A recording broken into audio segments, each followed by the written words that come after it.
cases is going up. I think it's recorded. Oh, it is recording. Yeah. And then Hey, Indianapolis stuff. are y'all gonna start football on time or no? Ooh, in, Indiana. High school. yeah, Oh. that's I what know they. they pushed 5A and 6A back here. I don't know why only 5A and 6A, but they did that. So you say high school football is on par to start on time in Indiana? Yep. The Okay. the commissioner said right now he don't see nothing changing.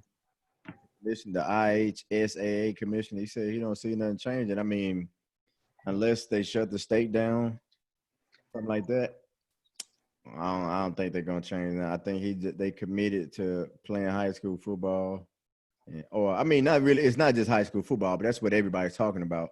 Yeah. Football, obviously, it's other sports that go on. So all fall sports pretty much are going to Indiana high school sports. Yeah, ain't nothing stopped as far as sports.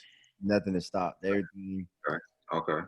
Everything's still going. They haven't delayed anything, and our last 2 days been we was at nine something, then a little bit over 1,000 cases. But I mean, so nah, I don't unless it like start getting like ridiculous. Right. I doubt they're gonna stop it. I mean, we like I said, when the numbers have gotten to where they at these last few days and ain't nothing changed, I don't see it. I don't see it. They ain't gonna change nothing.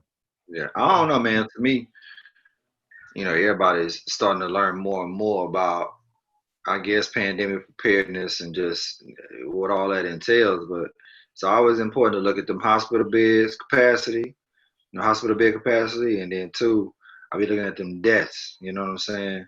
Because there's a lot of cases, especially with the increase of testing. It's a lot of Mm-hmm. asymptomatic folks.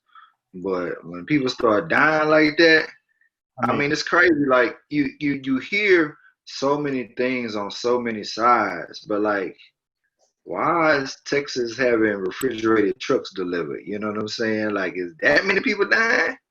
damn, I don't know. It's like that's kind of odd. Like we ain't got enough room in the morgue for these folks. Might not. I wouldn't say it might not necessarily be the fact that it's that many people dying, but you got to take into account. And I only know this because from dealing with mortuary affairs when I was in the army, you got to Right, take into account the capacity and how many people are dying per day. So you know what I'm saying? You think in terms of like I don't know how many I haven't been paying attention really to Texas stats, but let's say your morgues are normally capable of handling 100 dead bodies a day. You, right, you might not have 100 people die every day on average. right, You right, only have 80, but then if you have 80 and then COVID is bringing in another 75 per day, right, and then you got to take into account how long right, it takes them to be able to process those bodies and for a lack of a better way get them right, right. Yeah, I mean that's true. It's true. You know what I'm saying? It's true. But get make room for new bodies. right, And that's it. So it's not just a matter of how many storage lockers do we have. It's like, okay, maybe I got 100 and I can have 100, but I ain't gonna be able to process 100 in a day. You know what I'm saying? So I'm eventually going to run right, out of space, and I'm gonna need the refrigerator trucks. right. Unfortunately, And that, I mean that sounds problematic to me. You know what I'm saying? You dealing with more than what you are capable of dealing with, uh, and how long can you keep that going? You know what I'm saying? shit. This sound bad. A dead body is a dead body, man. You ain't. I mean, I get that. I mean, it's not just the deaths. I mean, I understand people are going to die, but just when you have a higher rate than what you are accustomed to, and you have a system set in place based upon the number of deaths that you're accustomed to, when does it start to be a problem when you are exceeding that number routinely? You know what I'm saying? I don't know. Man, it's a pandemic, so it's kind of like your capacity. You can only increase your capacity so much because you got to think about it in terms of like if I just because I increase my capacity as far as Right, bodies I can bring in, it does not necessarily increase my capacity to process the bodies. right, right, right, right, right, right, right. More bigger, you still, I mean, you just basically store them in different place, you're storing them in a motor versus storing them inside of a reefer truck. And Right. you still, you know what I'm saying, if you only got 5 morticians or however many people to process them, you know what I'm saying, Yeah. the pace is the pace. You know what I'm saying? So the mortuary business is booming right now, huh? It's always booming. Then I said it's always booming. It's always booming. I ain't never heard of no. And all these times, I think the mortuary business is the one business that stay popping. Right. Somebody Right. always Right. gonna die. Hey, I got a question because I was having this discussion with some coaches and some friends too, and teachers as well. So I don't know if y'all gonna be doing remote learning up there in Indiana, but like here, they're trying to figure out. Most schools, I guess, are giving the kids a choice, or the kids and the parents a choice whether they want to do remote learning or in school learning.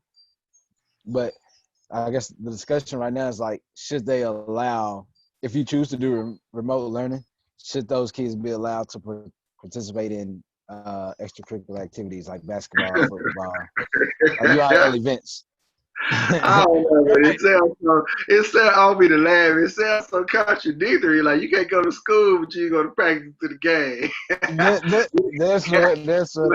what I stand. Like I Where think the folks at the game? I just I don't know, man. I I, don't I know. I I take the stance of like, if whether it's the parents or the kids' decision, right? If they decide that it's not safe enough for them to attend in school learning, how can you justify being able to go play sports with a group of kids or something like that? So I don't know. And I think school, me personally, I think, and LJ, you could probably, like, I love to hear your insight because you are a coach. But I feel like the school slash coaches should kind of preach, if you don't attend school, then you can't play, because I feel like if you allow them to do remote learning, saying it's not safe enough, but then you allow them to be on the sports team, saying it's safe enough for that, I feel like you're putting athletics over education, so to speak. That's just how I view it. I could be wrong, but like I said, I love to hear LJ's point of view since he is a coach. I mean, I think it all comes down to what the parents want to do. I mean, and I understand what you're saying, where like you're saying it appears as though athletics is more important than academics, but in some households they kind of like 1A and 1B, or in some households you could say athletics is It more, is. you know what I'm saying, than education, because parents feel like that athletics is going to take their child further in life than their academics will. But do I think you should be able to participate in sports and do e-learning? Yeah, I do. I think you should be able to, because ultimately it comes down to what the parents think is okay. The circumstances are a little bit different, because you got to think, right? And I and I'll give you a perspective. Um, I went to something a couple of weeks ago with a bunch of basketball coaches from the area, and the school I coach at, we would say we got about 1,100, maybe a little bit less, maybe a little bit over 1,200 students, right? And High school or K through 12? I, Okay. but the school building is huge. You know, they got 4 floors. We got a lot of, we got different buildings. They have a bunch of options for being able to space the kids out, right? But this one particular coach, he was like, "Well, I'm concerned." And a lot of these kids, and most of these kids' parents are bringing them to school. I'm not saying they don't use school buses, but the overwhelming majority of these kids are either going to drive to school or probably have their parents drop them off. But this guy, he's like, we got 4,000 students.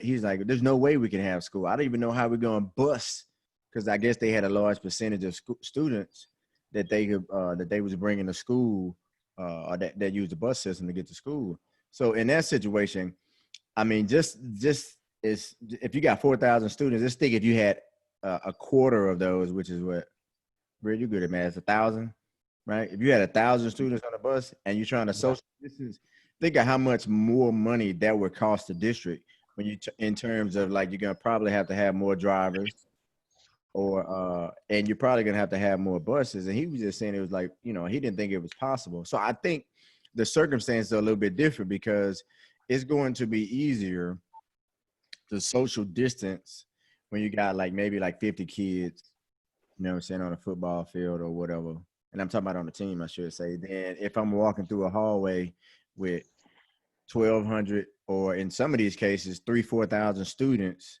on top, Right. I mean, what do you say? Probably I, over 100 staff members. So, I mean, that's just one case, but I mean, I personally think that distance learning, person learning, I think I guess it's just like optics to me. I guess if a school district said, "Hey, look, this is our best way for distance learning," like take precautions is for 6 weeks. This half is going to stay at home and do distance learning. This half is going to attend, and then they flop.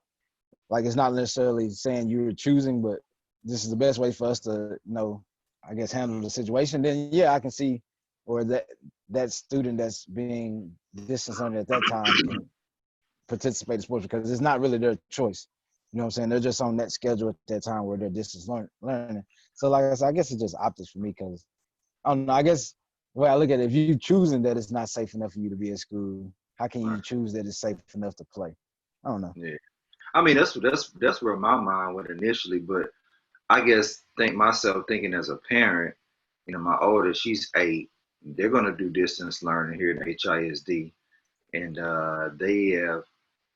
they proposing to do in person potentially in October, but like you have to make a decision. I think by August 24th, which is actually crazy because it's before school even starts, on whether or not you want to do in person in October for the second 6 weeks.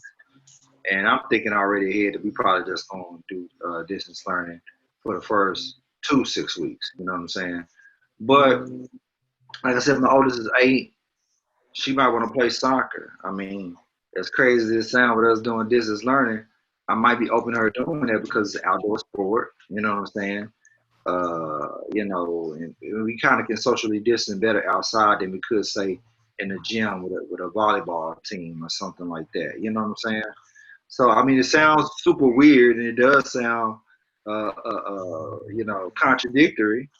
But look at us from the top. You know what I'm saying? If it's so safe to go back in schools, we need to go get Paul Manafort, put him back in prison. We need to go get Takashi 6ix9ine, put him back in prison. You know what I'm saying? Yeah, it's just what is it? I just again, yeah, I don't know. I think you can Go do. ahead.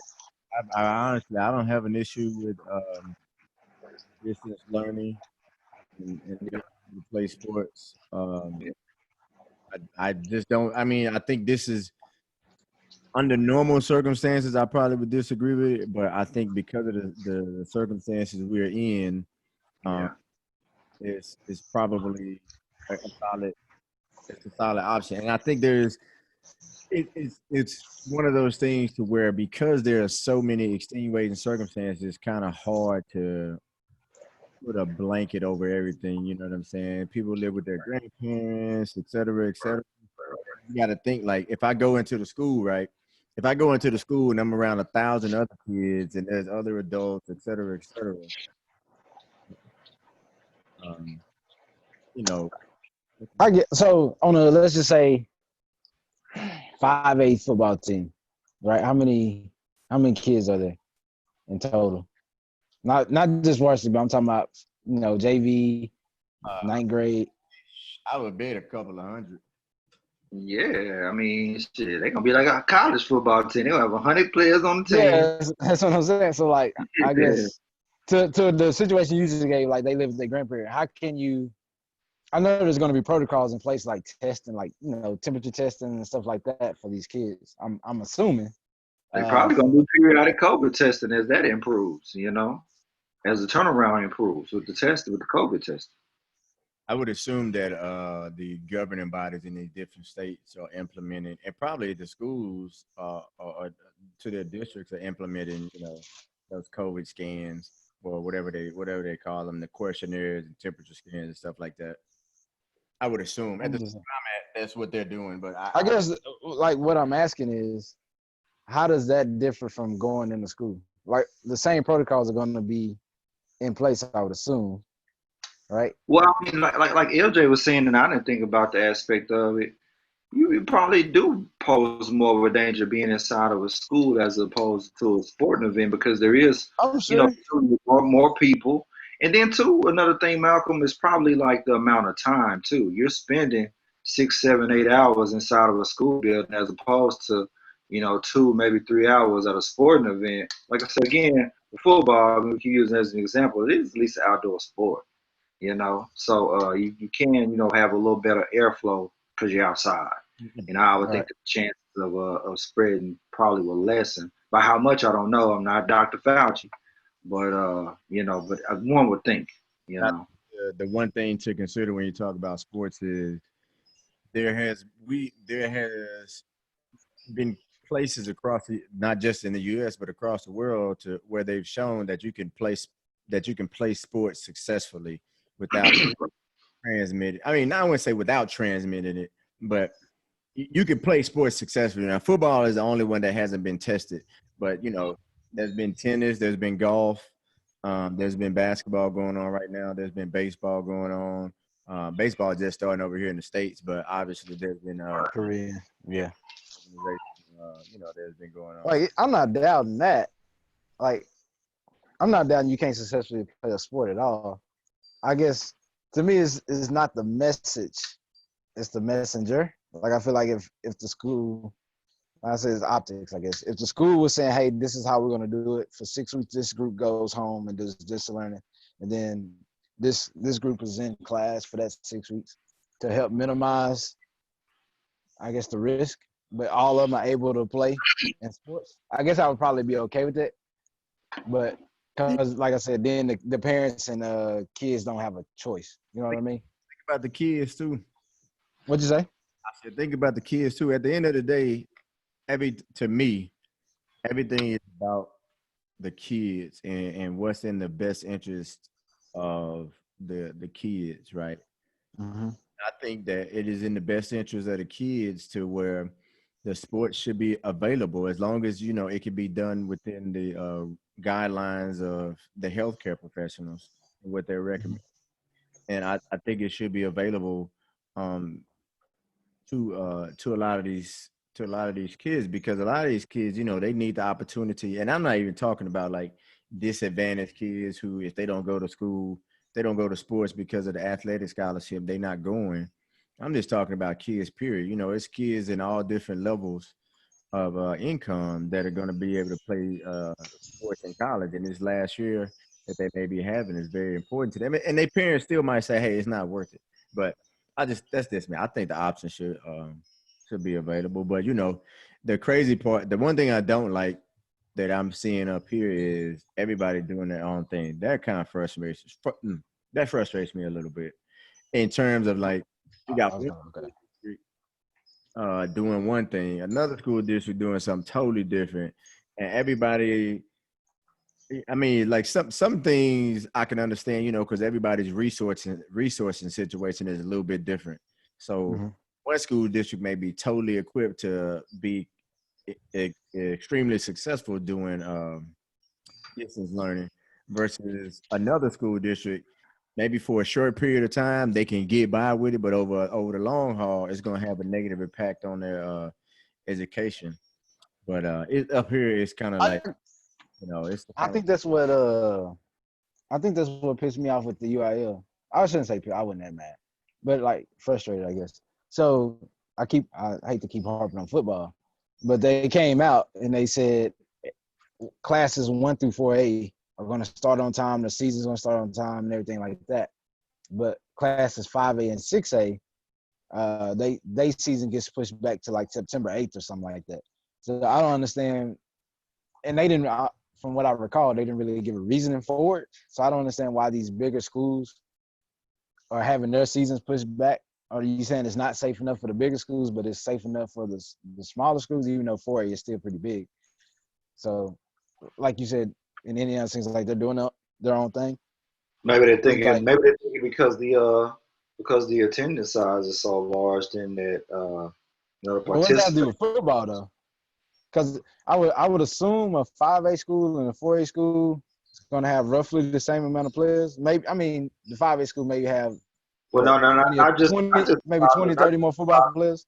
not just the size of the team, but I'm talking about the attendance of the overall school. So maybe they're thinking about potentially who's going to come to the games, and it might be a larger crowd at a 6A game as opposed to a 3A game. Maybe. And I don't want to answer the question for them because shit, I don't know. Now, maybe that went into the thinking. You know what I'm saying? That's something I can think of, really. Mm-hmm. I don't know about that one. I don't know if they. I guess they could have been factoring the crowd size, but I don't know. There's some schools that trying to think of 4A school that's like really popular. I think Prosper's gotten bigger. Solana, I think they're still 4A. I would imagine they Go right to the country schools.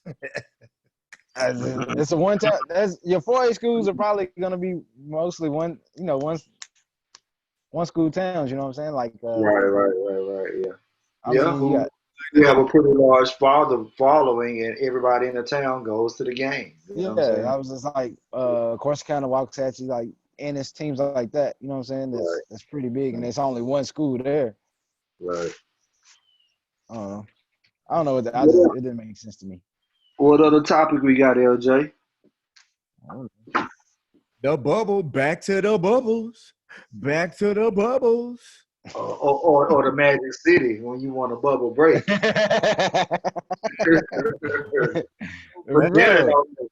just because they didn't have what he wanted to eat in Orlando, he had to go get it in Magic City.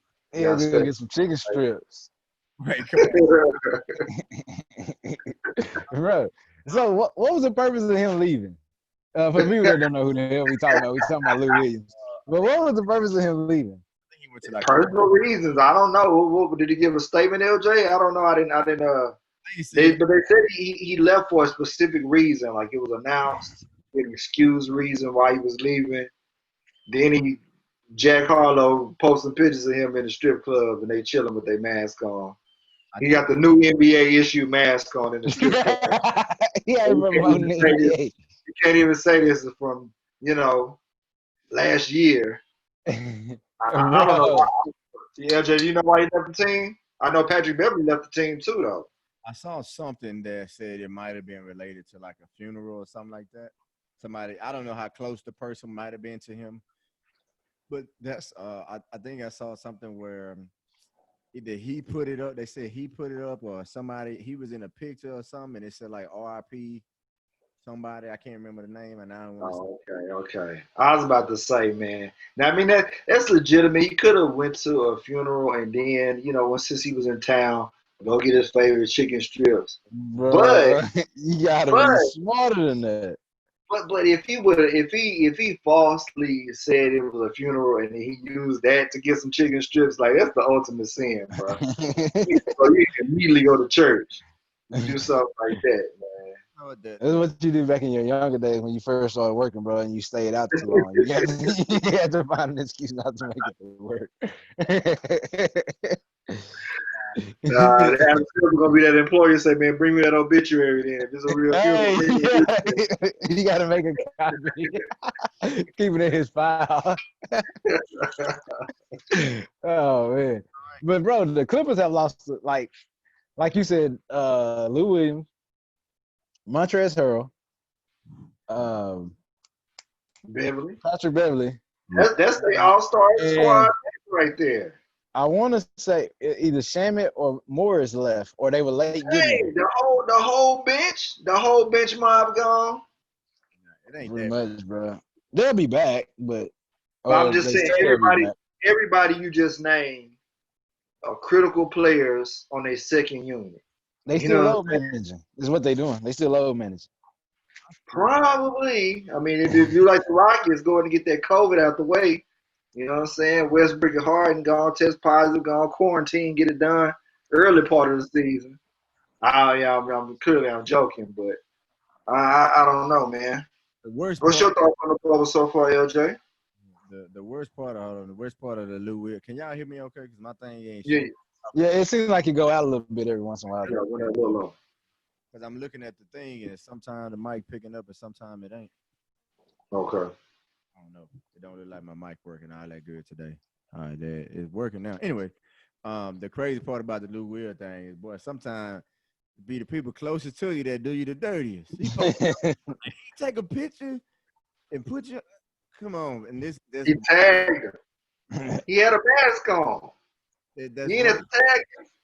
You can't do nothing in this world today because everybody think it's okay to take a picture or a video of you, and nobody won't mind their damn business. Everybody knows it now. Oh, I got a camera. Listen, fam, I want you.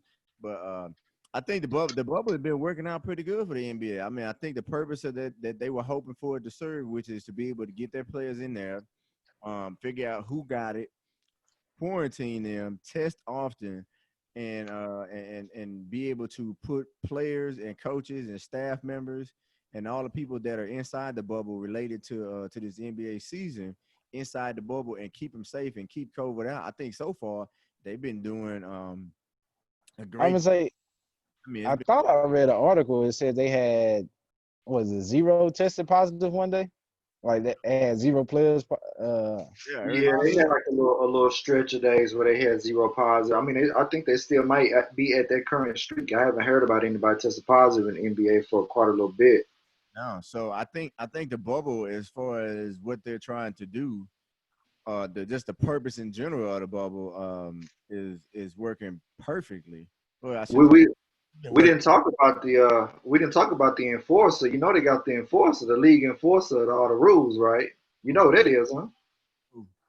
That's Ooh. Chris Paul, man. Chris Man, Paul snitched y'all on get out Chris everybody, man. Paul case, bro. Chris Y'all Paul, ain't that ain't been he snitched confirmed. on Y'all see it. everybody, Get out man. Chris Paul. He said, Get man, out that Chris Paul dude. case. He said that dude went over the line to go get a snack one night. They had to quarantine that boy for 8 days, man. Chris Paul can't with it, Hey, have y'all heard that another story has came out that Dwight Howard has been warned about not wearing his mask?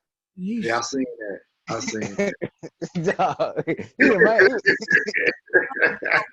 What happened was the same dude who said, "Well, I don't know if we should play because of oh." that. So you smart enough to realize the moment that's going on in the world with protest.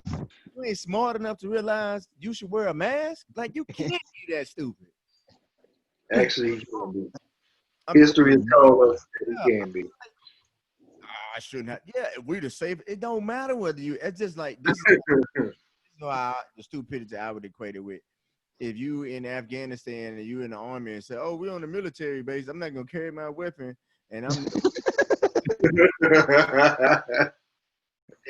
I mean, Donald Trump says the same thing. He says, "Oh man, they asked why you don't have a mask on." I said, "No, I get tested every day, and people around me are tested, and they're negative." know, that's what he does. What it sound like have y'all Donald Trump? have y'all been watching the games? I've watched a couple. Well, I would probably say I've only really watched one, maybe I I watched think. some. Which one you watched? The Lakers and Mavs game? No, boy, that was opening day. I wasn't watching that shit. No, I watched the Nuggets and who was that? We was watching LJ Nuggets and who the hell was they playing? it was Was it the Clippers? the Wizards, but the Wizards are not Was, an NBA team as currently constructed. Yeah, bro, yeah. The Wizards should just they give it up, man. had a They got dude. their I own think league. his last name Brown, bro, and he was having a decent game. He had like 20 something points, but I swear every time he touched it, he shot it. I don't know who that dude was. And they Going kept for the running the Wizards. offense to him. That has been my only complaint about the NBA's rollout. That has been my biggest complaint by far. Like, and I'm sure there was like some contractual reasons or something like that. But when basketball come back, I gotta go to NBA TV. I mean, I know because people have been missing basketball. You probably can make Mhm. bread by increasing your subscription and stuff like that because people just want to taste of some live NBA action. All right. Man, I was like, come on, bro. What you, Like, what you want to be on TNT? I mean, something where it could I be mean, so far these are just scrimmages. I'm pretty sure when they roll out, some of them games are gonna be on TNT. for sure, for I sure. don't know. A majority of them gonna be on ESPN, ain't they? Well, I mean, I think he just saying in terms of like something that's more accessible to more people. I mean, but that's the only thing I like about it is like it's on NBA TV. Like, first of all, NBA TV it's not even accessible on every subscription service out there as far as like TV. Not on your basic plan, at least. Right. I mean, even like so I'm a, like one of them cord cutters or You whatever. got what you got? Comcast? Hold on, man. I ain't putting what I got out there. I don't got Comcast though. I don't got none of them. You wouldn't even, if I told you, you wouldn't even know what I got. It ain't. It ain't. You know what I got? I ain't paying for Mine, shit. mine legal. I pay for it all the way. You know what I'm saying? But I still, my is like it's not even available on every service, or maybe it is. I don't know. But like Yeah. this, I mean, that's like the one thing I would have said. Like I mean, I know like in people's mind, they're like, oh, it's just a scrimmage. Yes, it is just a scrimmage. The point is though, is like it ain't been no live sports on That TV. ain't what LeBron said. There ain't been no NBA on TV. And just to see those guys, you know what I'm saying, out there would be nice. But, you know, whatever. Yeah, at first I was thinking like, well, it is NBA TV, right? That's their official channel for the league. But you're right. I mean, you would get more interest and gain more numbers if you put it on, say, like ABC. I mean, ABC is an ESPN and Disney entity. Huh? Could have very well put the games on ABC. You know what I'm saying? Just regular TV, and you would have got crazy numbers. Or, Because ain't nothing else on TV. or even like, I mean, I think maybe some of the like local networks was Yeah. some of the scrimmages, but like out here, I couldn't watch the Pacers game. They was trying to say you got to log into an app. I'm like, man, I don't got time to do all that. Just put it Y'all ain't trying to get this viewership. yeah, Fox Sports Indiana, and I would have watched it. Even if that would have been available, I would have been cool with that. If he was only, you know what I'm saying, in local markets, you know what I'm saying, the stations that show pretty much all of that team's NBA games, I would have been cool with that. You know what I'm saying? At Right. least I could have watched some, but I'm like, I can't.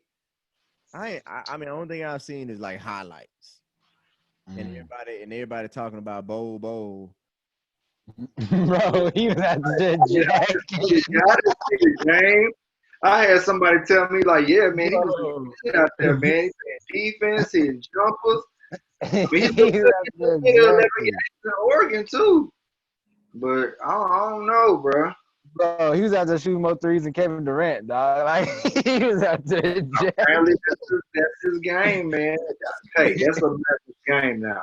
That's the crazy part. They like, I was reading something on Twitter. They was like, yo, you got to put bowl on the perimeter and let him space. I'm like, It sounds so crazy, man. When you just, I don't know, man. If I'm a dinosaur, if I'm just traditional basketball person, but I got So, this big old 7-footer, and we talking about putting it on the perimeter to space out the floor. Like it's crazy, man. bro, like I am with basketball. The shooting threes don't bother me. It's just I guess it's the way they get taken is what bothers me. Like, so the way the Warriors play, they shoot a lot of threes, but like it's in the flow of the game and the flow of the offense. You know what I mean? Yeah, the shot But selection is not like a lot of these teams, they just run down and shoot the first three that they see. It don't even make sense. It'd be from the hash mark and everything, and then they don't bad. even get back on defense. So You got teams like the Rockets who have charts to count bruh, how many threes they got, and if they don't have enough, it's a big problem with the whole team. We need to shoot more threes because statistics yeah, say if we have so bro, many threes. it's they driven. had A-Town's finest Gerald Green averaging like 8 threes a game, bro. Like, The reason that basketball is like that now is because um is for lack of a better way to say it, the 10-pound brain guys have invaded basketball in terms of 10-pound brain. Like 20 years ago, if you was a guy who just crunched numbers and all that, there was no place for you in basketball. But They now, put you in the corner. yeah, nowadays with all these different stats and all of that, these guys have gotten it, worked their ways not only into basketball, but into like the operation side of the house or the management side of the house. And so people are placing like this ridiculous, I don't mean it in a bad way, but like this a large emphasis on um on analytics. And so analytics tells you, I guess, from my understanding, tells you that the best two shooters layup or three. layup or three. Everything. The mid range is a bad shot, which I disagree with. I think the mid range is a bad shot because people can't shoot. Just like in the 80s, Right. right? In So the 80s, the three-pointer was a bad shot because people couldn't shoot three-pointers. Same thing Right. in the 90s. It was a bad shot. You still had people who could shoot it. Dale Ellis, Dale Curry's, Craig Hodges, Steve Kerr, et cetera, et cetera. You still had people. You've always, since the three-point line came around, you've always had people who could shoot threes. The problem is nowadays, it's not that, to me, it's not that the mid-range is not a good shot. It's that people can't shoot the mid-range. Any shot that you can't make is a bad shot. I don't care what it so is. If you you know can't what's crazy? try to dunk, it's a bad shot. But Like that's the thing. if you correlate the best players in the game to the mid range shot, like all of them can shoot the mid range shot. Kawhi Leonard, Kevin Durant, LeBron to a certain extent, I guess. LeBron But can't. like, I'm not wrong. but LeBron's gotten better. I give him that. He's gotten better. He's an average shooter at best. yeah, Yeah. that's what I'm saying. But most of your top players are able to hit the mid range shot. And like there's this videos that pop up when I'm scrolling through Facebook. It's this kid or this cat. He's showing these kids like all these different moves, right? And they're very advanced moves, like a one-step hezzy, come back, trying to create space. And I'm looking at like those moves are nice, but a lot of the times, if you can do a one dribble pull up or a two dribble pull up, you're really unguardable because then they got to respect that, and all the other moves open up itself. If you can't do the pull up, then what I'm gonna get up on you for? And if I ain't worried about you pulling up in my face and hitting the jumper, you know what I mean? So I don't know. It's crazy how the game has changed. I think it will kind of revert I back. always be wondering and always pose the question, what if in 2025 God blesses us with another Lou Alcindor or Will Chamberlain or Shaquille O'Neal? He's not What, gonna make it. what are we gonna do with that? I mean, He's you not just gonna got this make it. big physical specimen who can move their feet, get spacing, dominate, can get any bucket within 2 to 4 feet of the You basket. know what's crazy? We have one. He might not be he ain't as dominant as Lou Alcindor was and stuff like Shaq, but we have a person in the NBA right now that can give you a bucket within 7 feet every time he touches the ball. His name's Jaleel Okafor, but they won't play him because he's not. Huh? Yeah, okay. Jaleel, Oh, that was I don't know about Okafor. I thought you were gonna say Joel Embiid. You threw me no, for a loop. Joel Embiid has more. Joel Embiid has more to his game. You know what I'm saying? He can do a lot more. I'm just saying somebody that is strictly like a post player. I think Joel Embiid could dominate. No, he I think could. I'm just saying yeah, he has more to his game than just that. he Is what I'm does. saying. He does. But to your point, I was saying I think that he could dominate if the style of play bear that out. And then too, I don't think it's the we'll style. see with this season. In the past, to me, Embiid, he gets gassed a lot toward the later part of the Yeah, season. he out of shape all the time. His conditioning and all that kind of plays a factor with him too late in the season. But go ahead, LJ. You about to say something? I was just gonna say, I don't think it's a matter of like the game is different, right? It's a different game, and I think analytics has played a part. Analytics and trainers, to me, are pushing the game to where it is, right? Because like nowadays, you got every kid out here thinking, in order to play in the NBA, I got to be able to shoot the three. Like every kid, and that's because if you go across the internet, social media, you got all of these trainers saying, well, if you can't knock down the three, you know what I'm saying? You got big guys. You watch them work out big guys, and every big guy is on the perimeter. Like, go watch a workout. Some people work out Andre Drummond, and like in the summertime, he's shooting threes. It's like, okay, it'd be nice if you could shoot. He ain't shot a three to save his life. He working a drop step, his hook shot. You can't even hit a hook shot. Like, why? No, he can't. It's like, Right. and I think that's, to me, this is on my opinion. I think trainers have been like maybe some benefit to the game, but I think they have done more negative than positive as they added to the game. You know what I'm saying? I was telling my son this morning. I said, You see guys, you see all these videos of guys doing all this herky jerky, 45 dribbles. Oh, you got to work on the one hezzy and the step back. And then the Yep. trainers, they'll show you a player doing it in practice and they'll show you one clip of it in the game, but they won't show you the other 90 possessions where nobody did it. You know what I'm saying? Like They won't show you. That's why you don't see LeBron in too many of those clips. I was about to say, Kawhi Leonard, you don't never see him. Kawhi Leonard's so simple.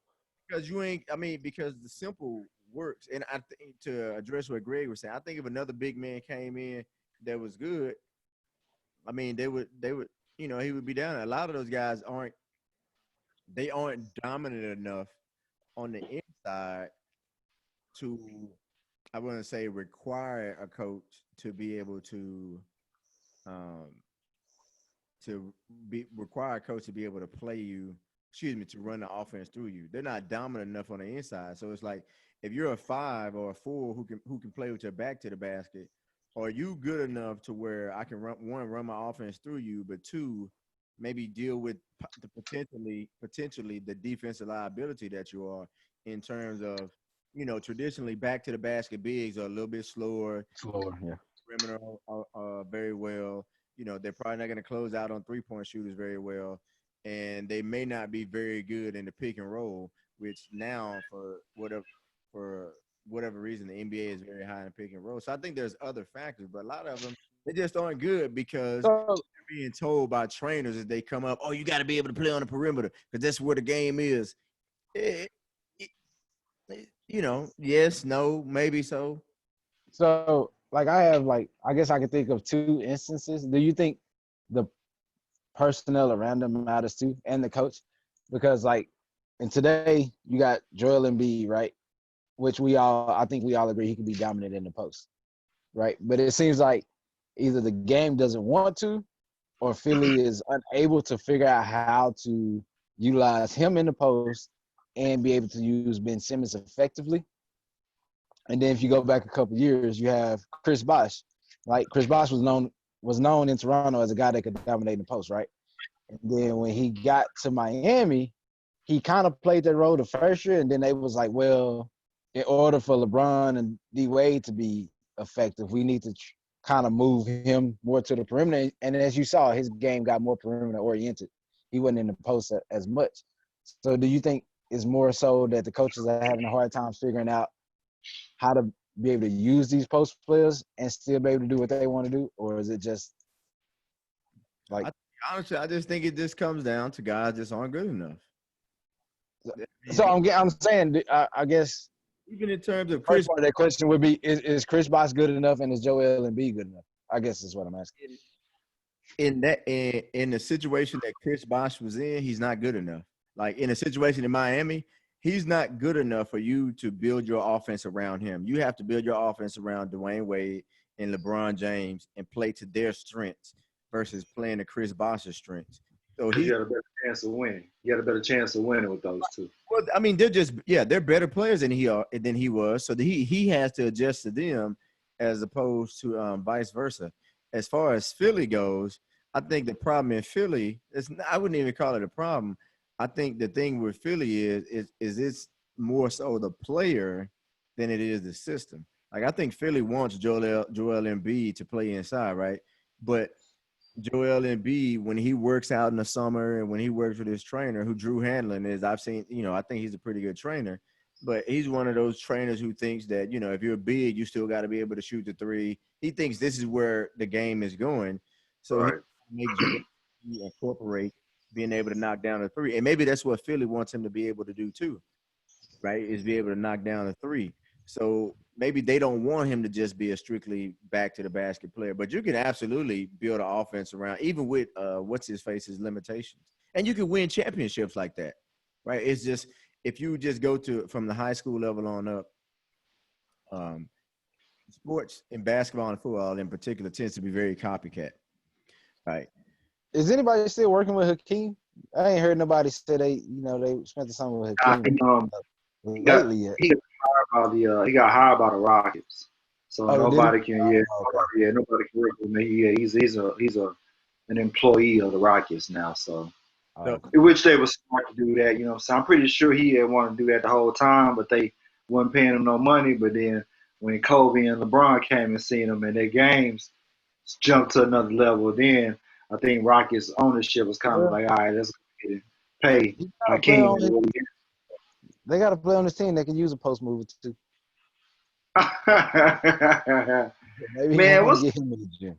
I mean, I not to change the subject or get too far off topic. I'm thinking about young players like DeAndre Ayton, right? Ain't that the kid's name in Phoenix? Like, Yeah, he's no more overall pick. What is he doing?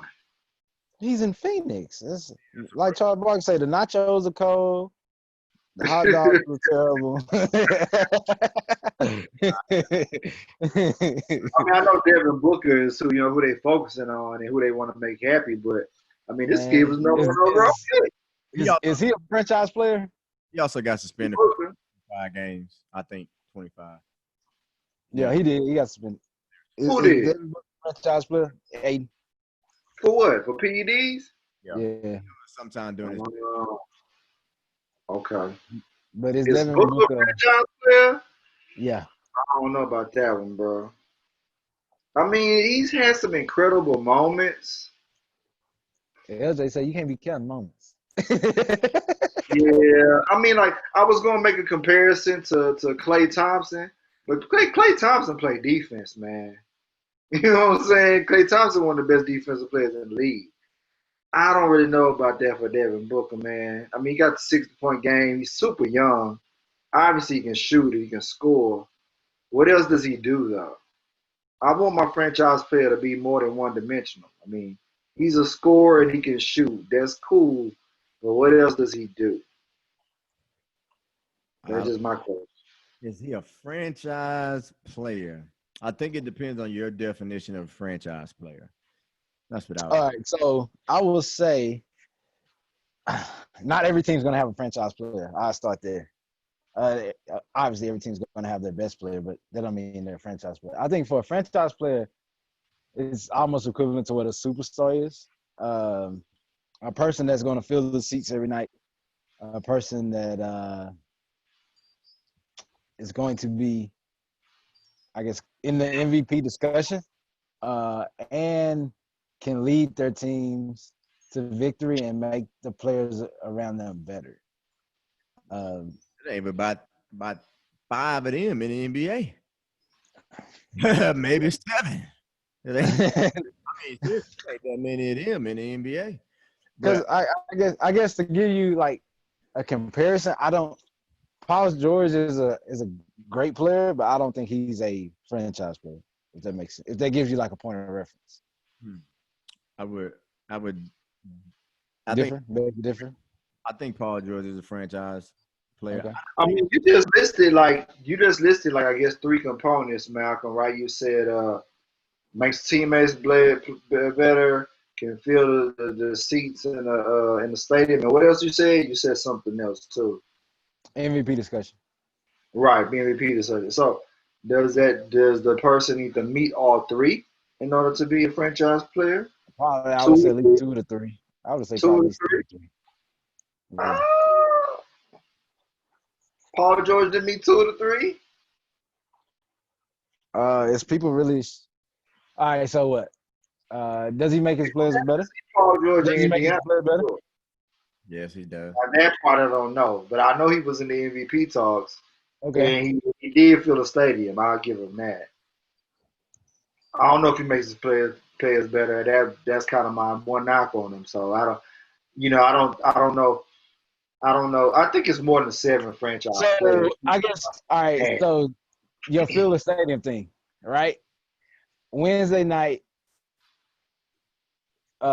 Indiana's traveling to Minnesota.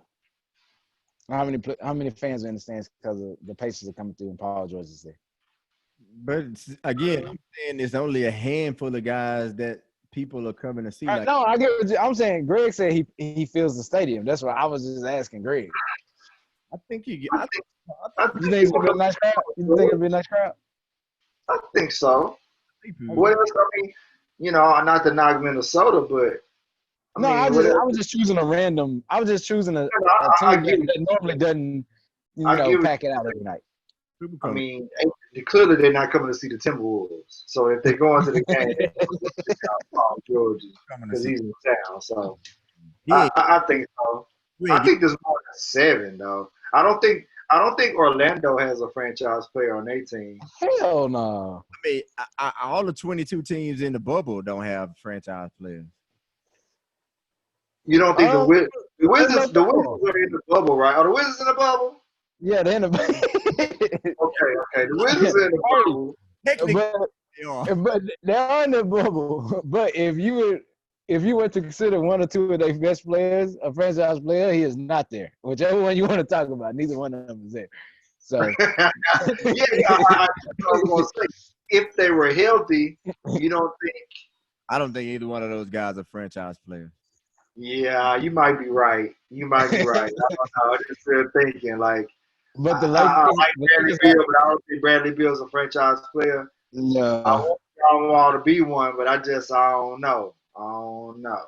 If we make it, you got to make an argument that, I mean, in all honesty, Anthony Davis might, at some point in his career, might have been the best player in the NBA. I don't know. You can argue that. But you can make an argument he's not a franchise player.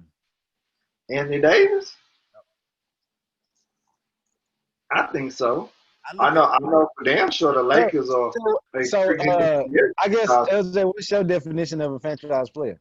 I would say a franchise player is a guy that if I put the right team around him, not necessarily. To me, a franchise player is a guy that I can win a championship with as my number one guy. If I can win a championship with you as my number one guy, then to me you're a franchise player. Like I love Carmelo. He's one of my favorite players ever. He's not a franchise player to me. So I would ask you, is there a big man in the league you think that is a franchise player? I think Joel Embiid is a franchise player. Okay. And I'm not sure that I would say the reason I say Anthony Davis isn't is because I would. Because he had LeBron. Huh? Because he's playing with LeBron. No, not because because he said Paul George was one. Not because. No, I didn't say Paul George is a friend. What did I say? Paul George is a friend? Yeah, you did. I have to revisit that one then. I think I was evaluating Paul George based off of what you were saying, but based off of your things. But I think if you look at Anthony Davis's career, now you can make an argument: has he ever really had a good enough supporting cast? So that may be his only, the argument there. But could you, if Anthony Davis was your number one guy on your team, could you win the championship? I don't think he's shown that in his career because. So before you get too far with it, let me ask you this: why don't you think that Anthony Davis is not the number one player on a team currently? Listen, I'm never, if you got LeBron on your team, you can't tell me that you are the guy. You may be like the guy that the offense run to, but if you take LeBron out, you ain't winning no championship.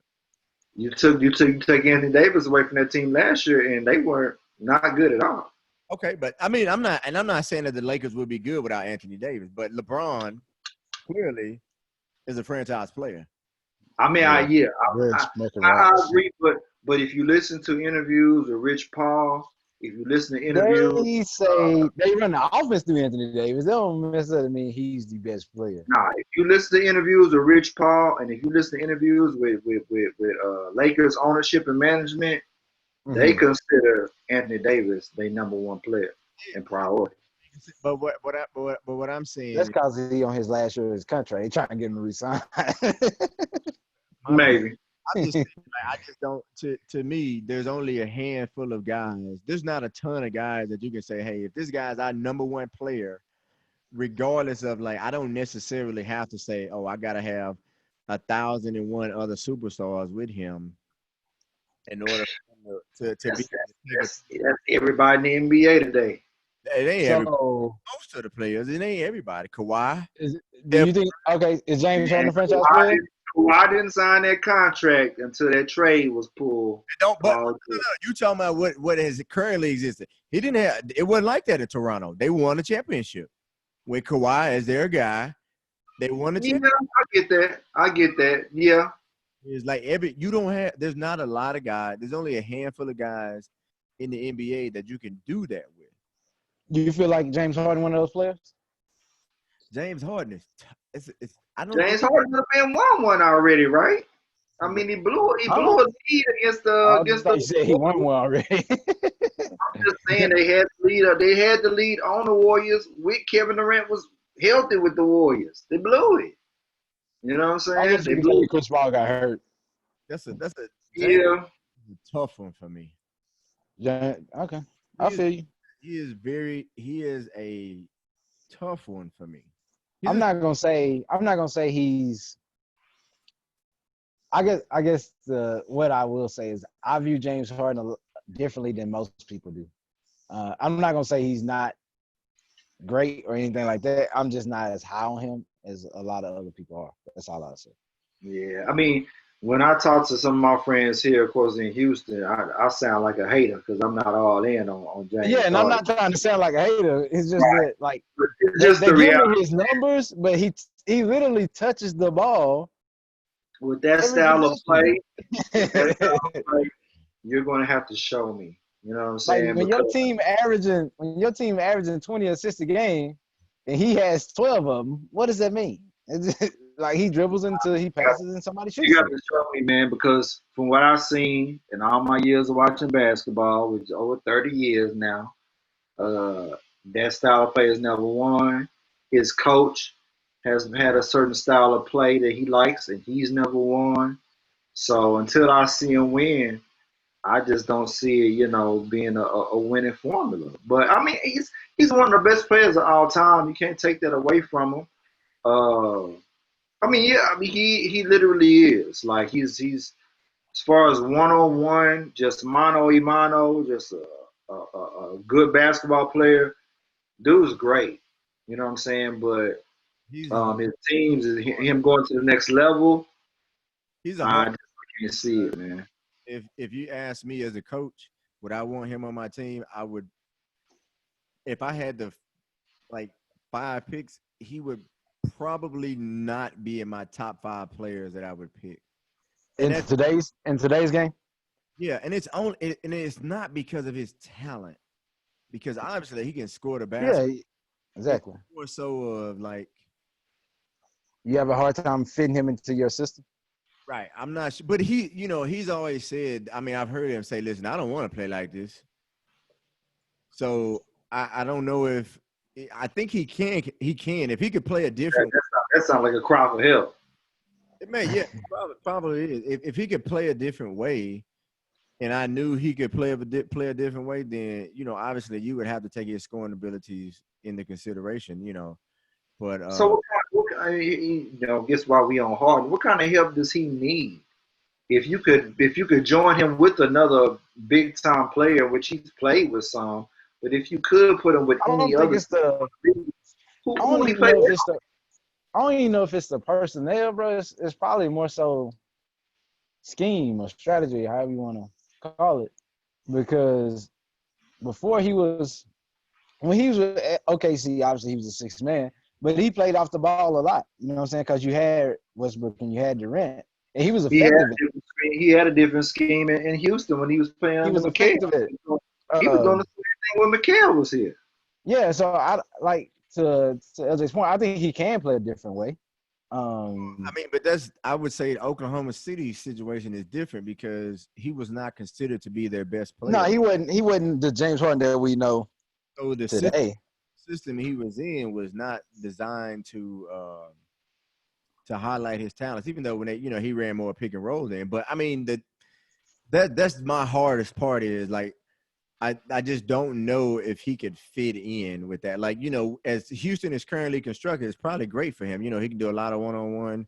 Right. But if you put him into a more traditional system, he's going to be able to score regardless. But my thing is, I don't know. So who would your 5 be? I'm just curious. Who would my 5 be? Yeah, you said he wouldn't be in your top 5 picks. If I could start, if I would probably say, obviously, I would take LeBron. Obviously goes without saying. I would take KD. I think that goes without saying. Why? Yeah, Who? I would take. Oh, Kawhi. How many is that? 3. Yes. Yeah. Um, Taking Giannis. I'm not taking Giannis. I don't. Well, You only get 5.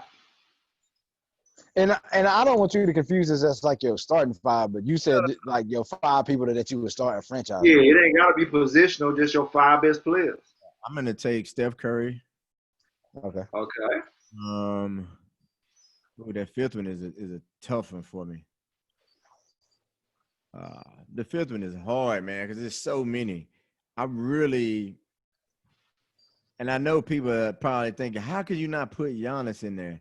You're not taking Giannis. You're not taking Harden. I presume you're not taking Embiid. I know who you're And gonna take. I know who you're gonna pick when he started thinking about it. The 5th one is very hard for me because I'm tempted to take. I'm probably not taking James Harden, and there's no slight against James Harden. I thought you was gonna say Luka. Oh hell, I totally forgot about Luka. I ain't even think. Huh? Huh? Luka is a lot better than what I envisioned. I ain't gonna lie. He way better than what I thought he was gonna be. Say you know what? Now that I'm thinking I'm about, still impressed when I see Luka play to this day. Some of the stuff he does, I'm like, this dude is a great player, man. I would probably. Oh man, the 5th one is tough. Anthony Davis. I was pushed. I'm not taking it. I'm probably not taking Anthony Davis. I like Anthony Davis. I love his game. I love what he can do.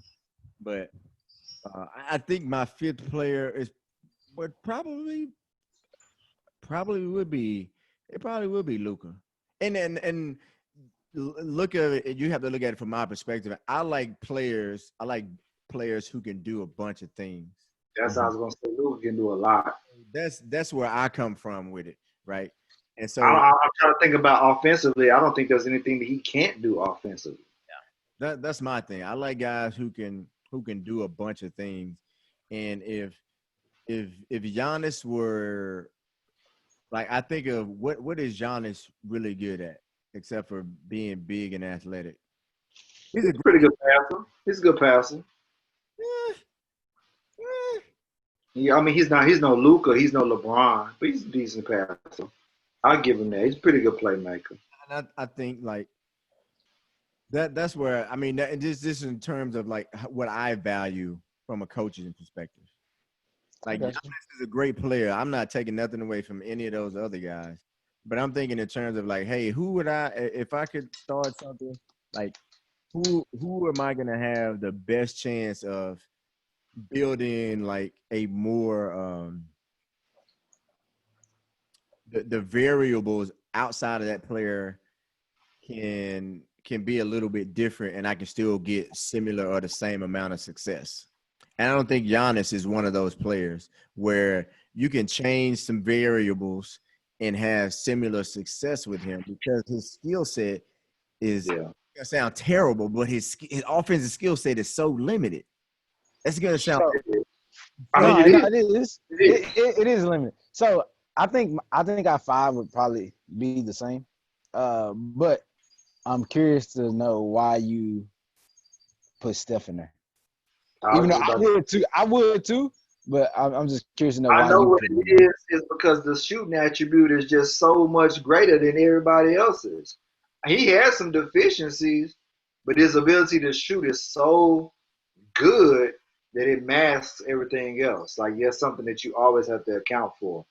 And correct me if I'm wrong, LJ, but I think that's probably your rationale for putting him in your top 5. That's part of it.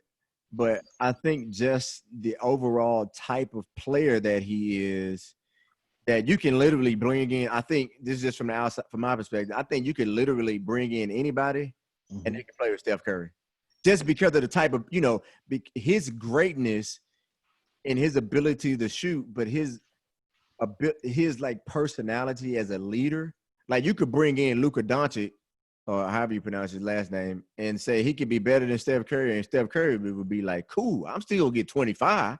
And you could be the best player on my team, and it won't matter to me because I am still going to do what Steph Curry does.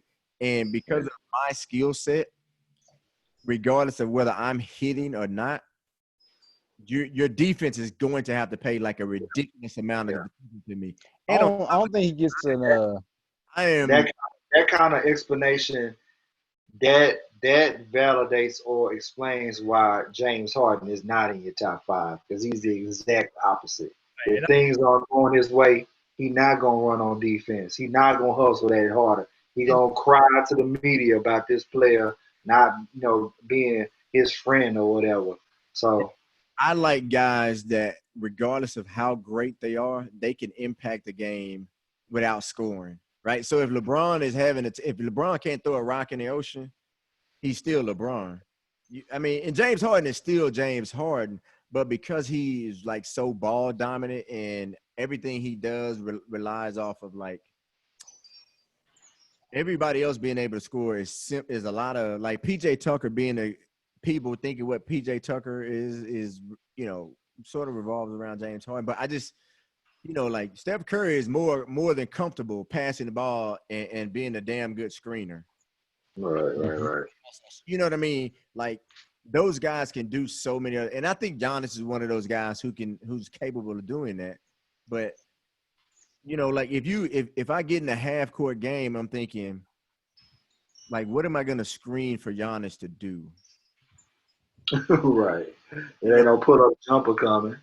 Right. He's not a good Collapse. They gonna collapse. So when he get to the bucket, he gonna look at 8 bodies down there. Right. but I guess you could say he's like he's kind of Go they ahead. probably game plan against him like how they did like early LeBron. Where they like especially how the Spurs did him. Like they were just going under the screen is a Yeah, but like I mean I agree, but I think it's different because Giannis can't handle the ball like like LeBron. LeBron could or can, I guess. He doesn't pass the ball like LeBron can. Like LeBron can run your offense. Yeah. Giannis can't run your offense. He could be the focal point of your offense, but he can't run your offense. He Well, they tried to make him point forward, especially when Jason Kidd was there. That kind of started the evolution of what he is now. That's what they're trying to do, though. Well, I mean, I agree with you in a certain, but I'm talking like LeBron can run your offense. He dictating. He's saying, "Hey, go all I, that." I don't watch a whole bunch of Milwaukee games, but I would think that that's probably what he does. I mean, Eric Bledsoe is not running the team. Yeah, he thinks So getting him I into. would so your four again, correct me if I'm wrong, your five was LeBron, KD, KD, Kawhi, Steph, Luka. Kawhi, and Luka. All right. So I would agree. All those people can do a multitude of things, except one. And I guess I shouldn't say that because he can do a multitude of things. I guess what I'm saying is one of those players doesn't do everything that the other four does. Who is that? Just based off his sheer talent while he's there. Oh, sure. Huh? Curry. Curry. No. KD. He don't Whatever really he- facilitate whatever like he the do. rest of them. Like he don't really facilitate like them and stuff like that. So that's what I'm saying. Is it just based off his sheer talent? Is why he's there, I mean, I would think so because just like Curry is a phenomenal shooter, but bro. but Curry KD, is he don't get KD the was credit. But he Curry was is a great facilitator. He's a great passer. I guess I should say. He just don't get the credit for it because of his shooting. You know what I mean? yeah, that's true And too. he's a great a lot of people say he can't finish, but he can't finish at the rim. It's just he doesn't get credit because of his. To me, man, a healthy Kevin Durant in the triple threat motion is one of the scariest things to have. You Yeah, looking I'm not at denying his offensive ability at all. I'm just saying like the other four players he named can do a lot of different. Like I'm just saying Kevin Durant can't do what but those out of other all the players, but out of what the, all five, he's the best scorer, and he might be the best scorer out of all them, like times 1.5. You know what I'm saying? That's how good of a scorer he I wouldn't is. argue with you. Yeah, I that's would. why I was asking LJ. Is that why he's in his top five? I mean, Yeah. I think What'd you Kevin. say? I think. Can y'all hear me? Yes, I know. Yeah. Yeah. So I think Kevin Durant is probably the only true player in the NBA that is equally dangerous at all three levels offensively. He's the only guy that, is going to shoot in the high 30s, even in the 40s from the three-point line. He's going to shoot in the high 40s, if not 50% in the mid range. He's not like a dominant back to the back player. He really actually doesn't post up, but he can get to the rim and score just as effectively. He's going to shoot in the mid to high 80s, if not in the low 90s from the free throw line. He can play. So he is to me the most efficient offensive player in the NBA. And I know LeBron probably normally shoots a higher percentage, but LeBron shoots a lot more inside of the paint. Yeah. He is the most efficient offensive player to me in the NBA when healthy. He can fit in any system, and he can literally, because he is so good and so efficient offensively, he can score a ton of points without sapping the energy out of your offense, meaning like turning Right. Like James Harden, he just constant James ball Harden. holding. right. Yeah. Turning everybody into standing wide to let me dribble. Not to say he never does that, but and I think his sheer talent, and he's a good rebounder because Yeah. of height. You can turn, when Golden State those 2 years there, he was a pretty decent rim protector for Golden State. No, yeah, he's surprised. That's was it that first year? Like he was basically they found the lineup and he was playing like center. Yeah, he's surprised. Right. I didn't see that at OKC. He's You clutch. saw it at Texas. You saw it at the University of Texas. He big time in the clutch, big time. He is. He You know, is. and he's shown you that he can do it. And that's I was going to say, you said that he could fit in any system. I would describe it as no matter where he's at, he is the system, and it's more organic as opposed to James Harden, who tries to force his way and force it and say this is the system. If that makes any kind of sense. Man, people gonna think we some James Harden haters after this, boy. not a James. It's just facts, man. I mean, I don't wanna dislike James Harden, but his game is just not. It hasn't produced results. And any, to me, and I could be biased, but any real basketball person is just gonna keep it real. I've talked to other folks here in Houston, born and raised in Houston, hoopers all their life just know the game. They know that that's not it, man. I don't have a problem with James Harden. I'm just telling you from my if I'm looking at it through a coach's lens. If I had to pick 5 players, and I would say, like, if you just take the names away and just say, hey, these guys can do this is their skill set, blah blah blah, I'm gonna take those 5 guys before I even get to James Harden, because I don't want a guy as good as I love one-on-one players who can score, because as a coach, a guy who you can just give the ball to and say, okay, well, just score, makes you look like a genius. But also at the same time, as a coach, I don't want a guy who dribbles the ball that much to score. And I'm not knocking James Harden, because some people have unique skills. Just like the average person, I don't want coming down taking pull up 30-foot 3-pointers. But if Steph Curry does it, he's Steph Curry. So I don't Hey, play like James Harden, but James Harden is James Harden. He can do it. yeah. He can do Steph it. Curry was a blessing and a curse to the NBA, man. Hey, let me ask y'all a question. So to slide from the WNBA, from the NBA to the WNBA, what y'all think about the WNBA wearing Breonna Taylor on the back of all of their jerseys?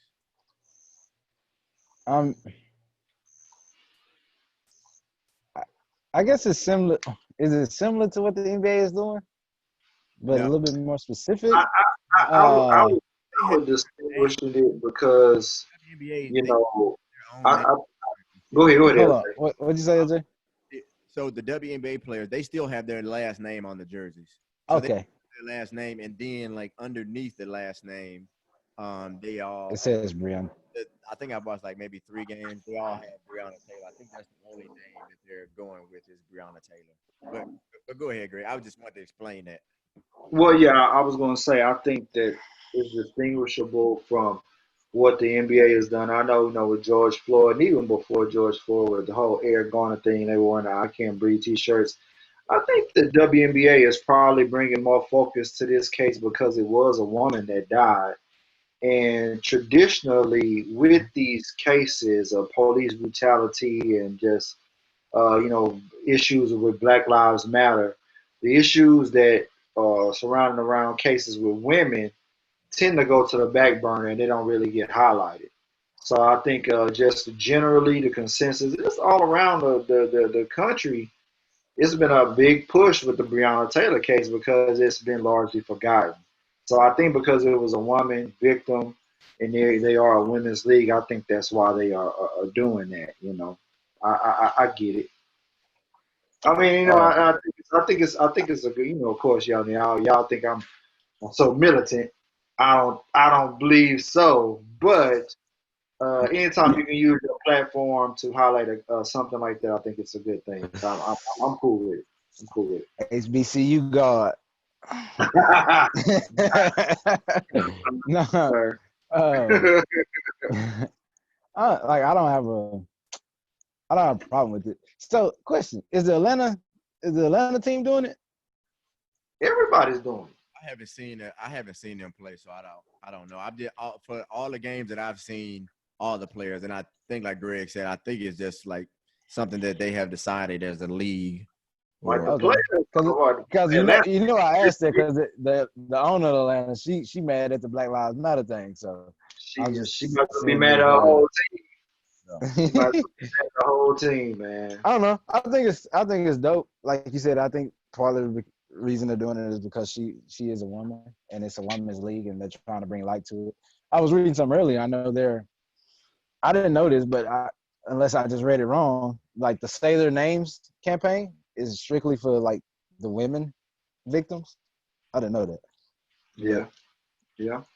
I mean, there's because they're the ones whose names are typically forgotten. When we think about okay. the case, we bring up, Eric Garner, Trayvon Martin, but we rarely bring up the women cases. I mean, even that case in Fort Worth, man, of Tatiana Jefferson. Nobody's talking about that anymore, man. And to me, that case was way worse than Breonna Taylor's. I mean, not to compare the two, but I just think the situation was a Like lot more I got you. gruesome. So I don't know, I think it's dope, and I think part of it is they're donating some proceeds to that campaign. So I mean, it's all for a good cause. But all right, question. So you know how everybody was up in arms when Kaepernick took a knee during the Right. national anthem. Just to show you, it's really not about the goddamn anthem and the flag. There's not really this big outcry. I mean, it's a story, but it's not like how it was with Kaepernick. That when the players walked out of the WNBA during the Ah, national anthem, that's pretty big so story. disrespectful. Like I to think me, that's a that would be so much story. more disrespectful than the I, kneeling during the I, national anthem. yeah, I've seen that in the media circle, so I think it's a pretty big story. But to me, it kind of confuses the issue because if we're saying it's not about the anthem, I'll but walk you out. just walk out during the anthem, you're trying to make it about the anthem. You know what I'm saying? I mean, hey, again, the issues that they're trying to highlight and focus on, I support 1,000%. But how you go about it is important too, because you want to, You want your be point to be heard. right, and you don't want it to be confused or misconstrued in any kind of way.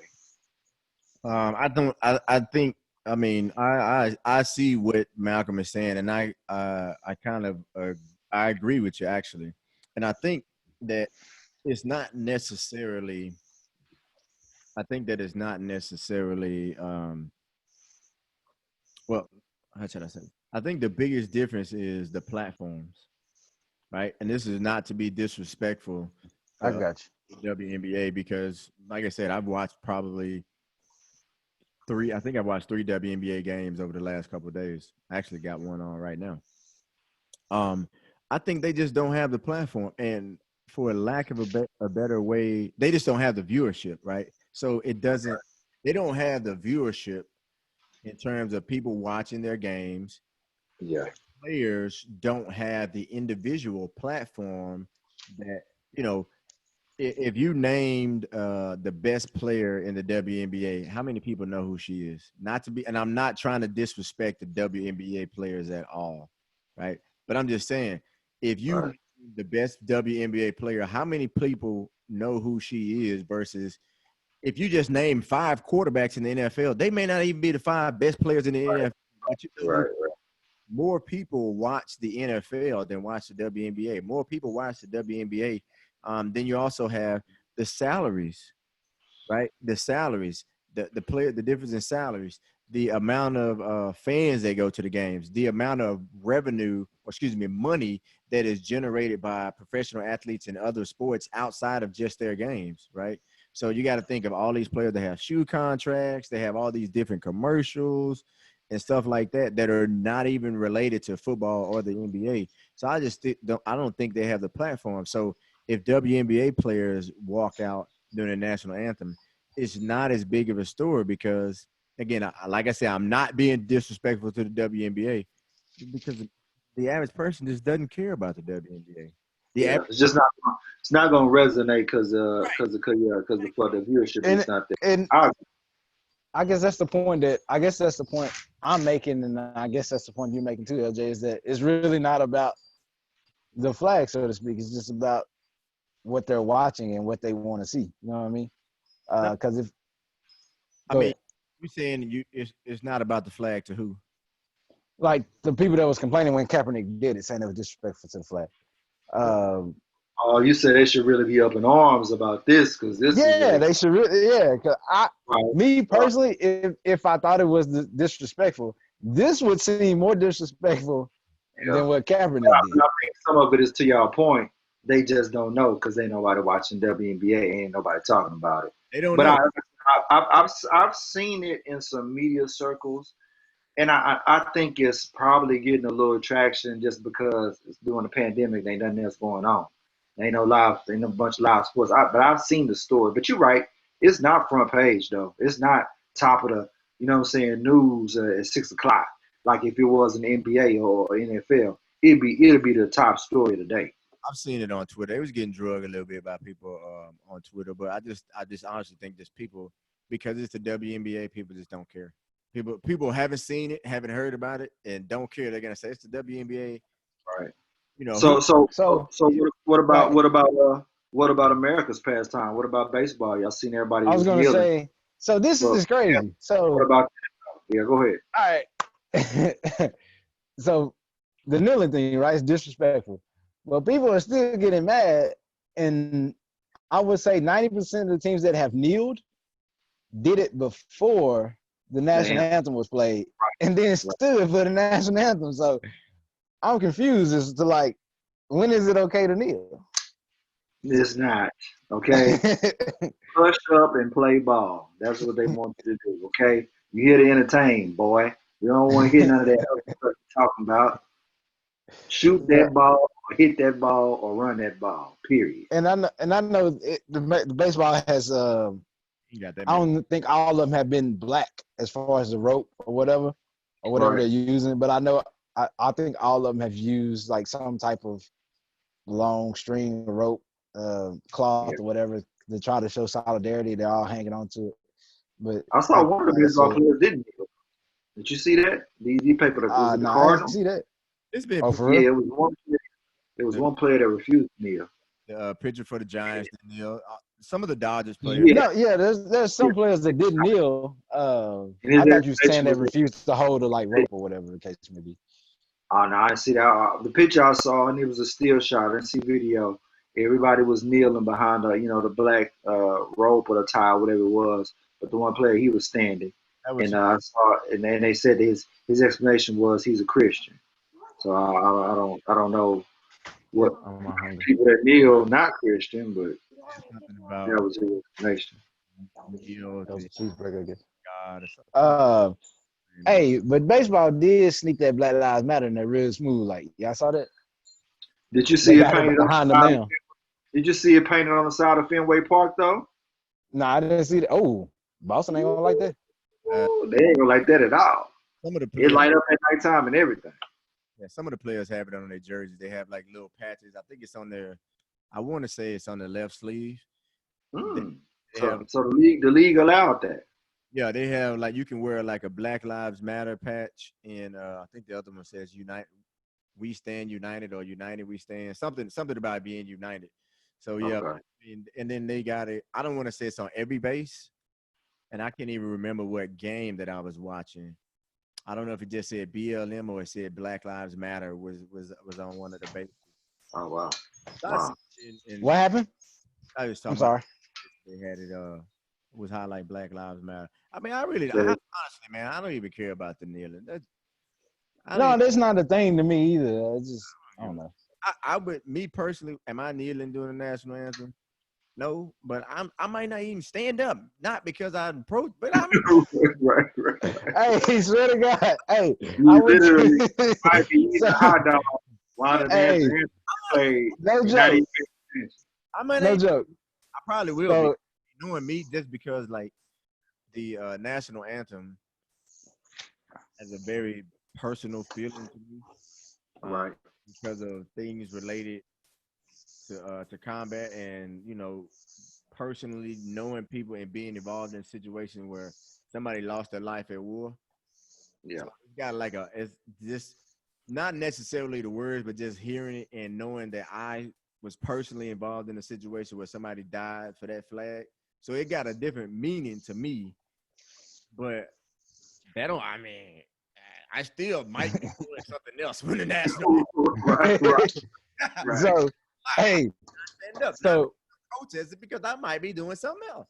And my son let got to go to the restroom when my daughter got to go to the restroom. I And was just gonna you say, going. I'm not you gonna try to get all your little kid, you try to get all your little kid stuff out the way before the game gets started. like we going to the restroom. And if Right, right. That year Kaepernick took a knee. So that year Kaepernick took a knee, right? Later on that year, me and my wife, we went to Houston to Astros game because the Cubs was down there playing. And they started playing the national anthem.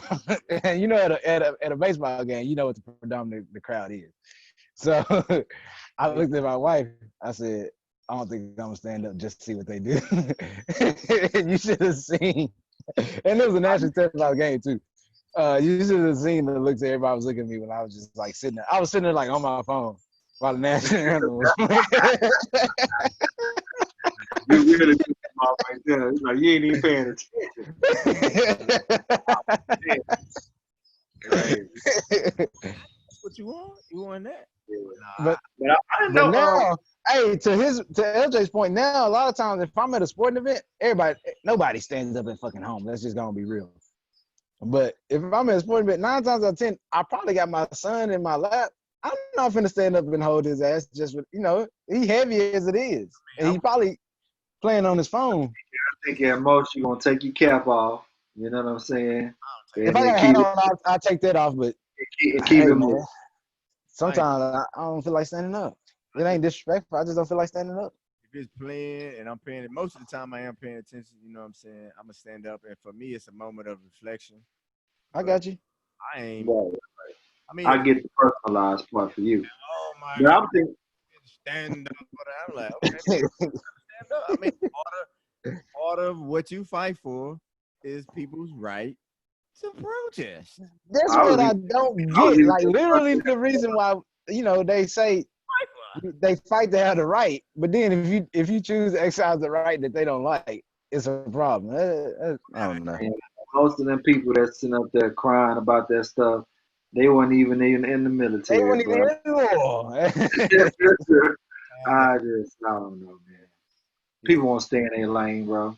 What I have found out in life, just living in different places and being around people from all different backgrounds, you know what I'm saying? Being in the army, you meet you work with people from like that's outside of the United States that like, you know what I'm saying, they was born somewhere else, they moved here, Right, doing right, it here, you work, you know what I'm saying? You meet people who from Hawaii, from Alaska, from you know what I'm saying, all different parts of the United States. And they come here, you know what I'm saying? You start to realize that people see the world differently, and you have to take that into consideration. And I totally forgot what I was gonna say, but my I think my point was that I feel like people have a hard time respecting and understanding that they try to place their values on other people.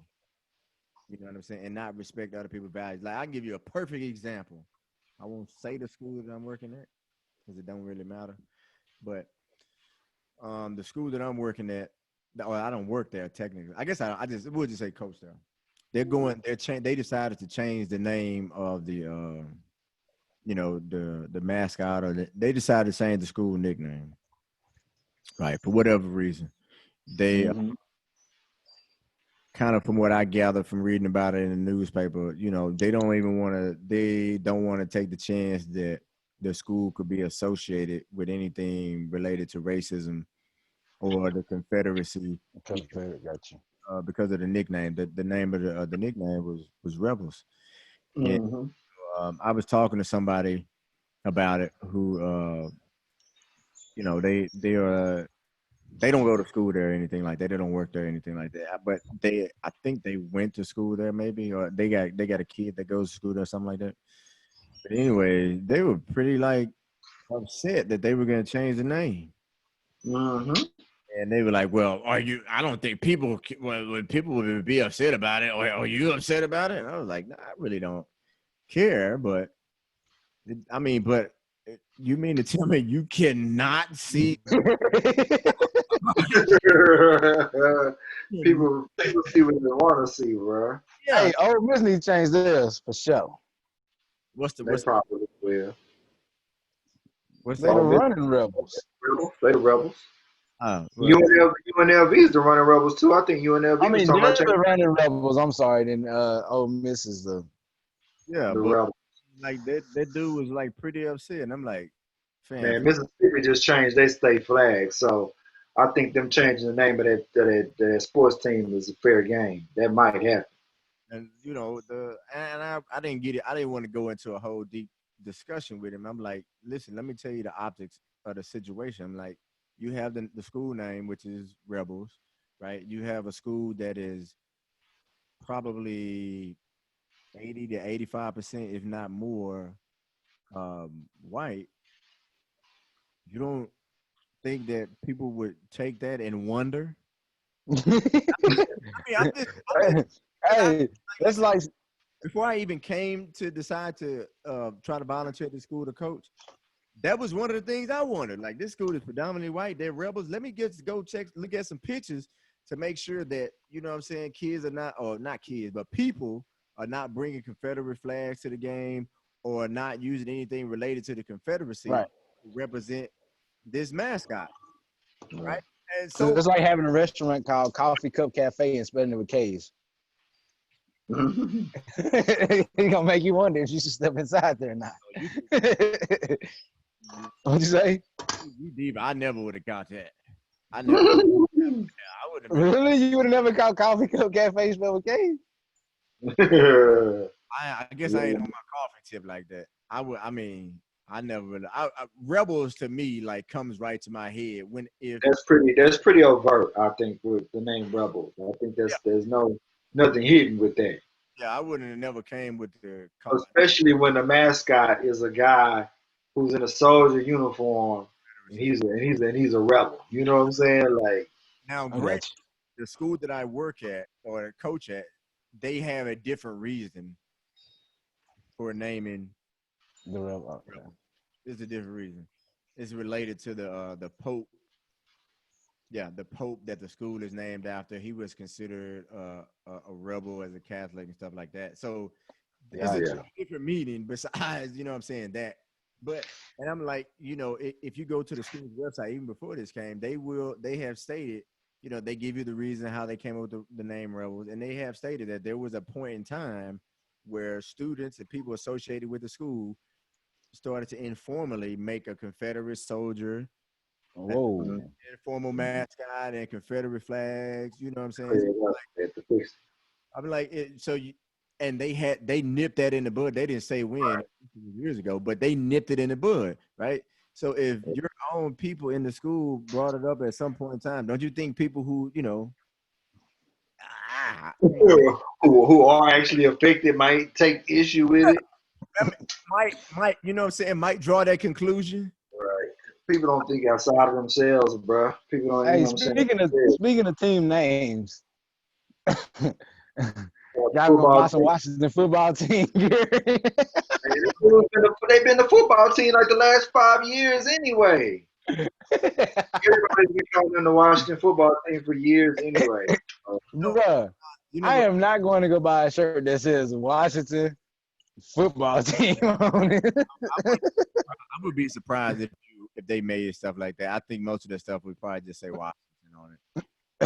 Washington with the big R, right? Because you can't use the insignia, you can't use the head and the face anymore. I think You they got got. rid of the red. It's just gonna be the big I R. don't even think you're gonna see the R on there. I don't think you will, but I mean, Oh yeah, that's true. That's true. that That's true. situation is like crazy to me. Like the other thing that's crazy to me is like in media circles in terms of like the media coverage, like they still refuse to stop using the name. Like Right. like it's like like no matter what Native Americans do, you still have networks out there and newspapers that will refuse to like they said they dropped the name of what their previous name was and they're using literally just they no Right. longer use the name that was. Right. I have yet to see a network. I haven't seen individuals like Bobani Jones been on this for years, like saying that the name is offensive, right?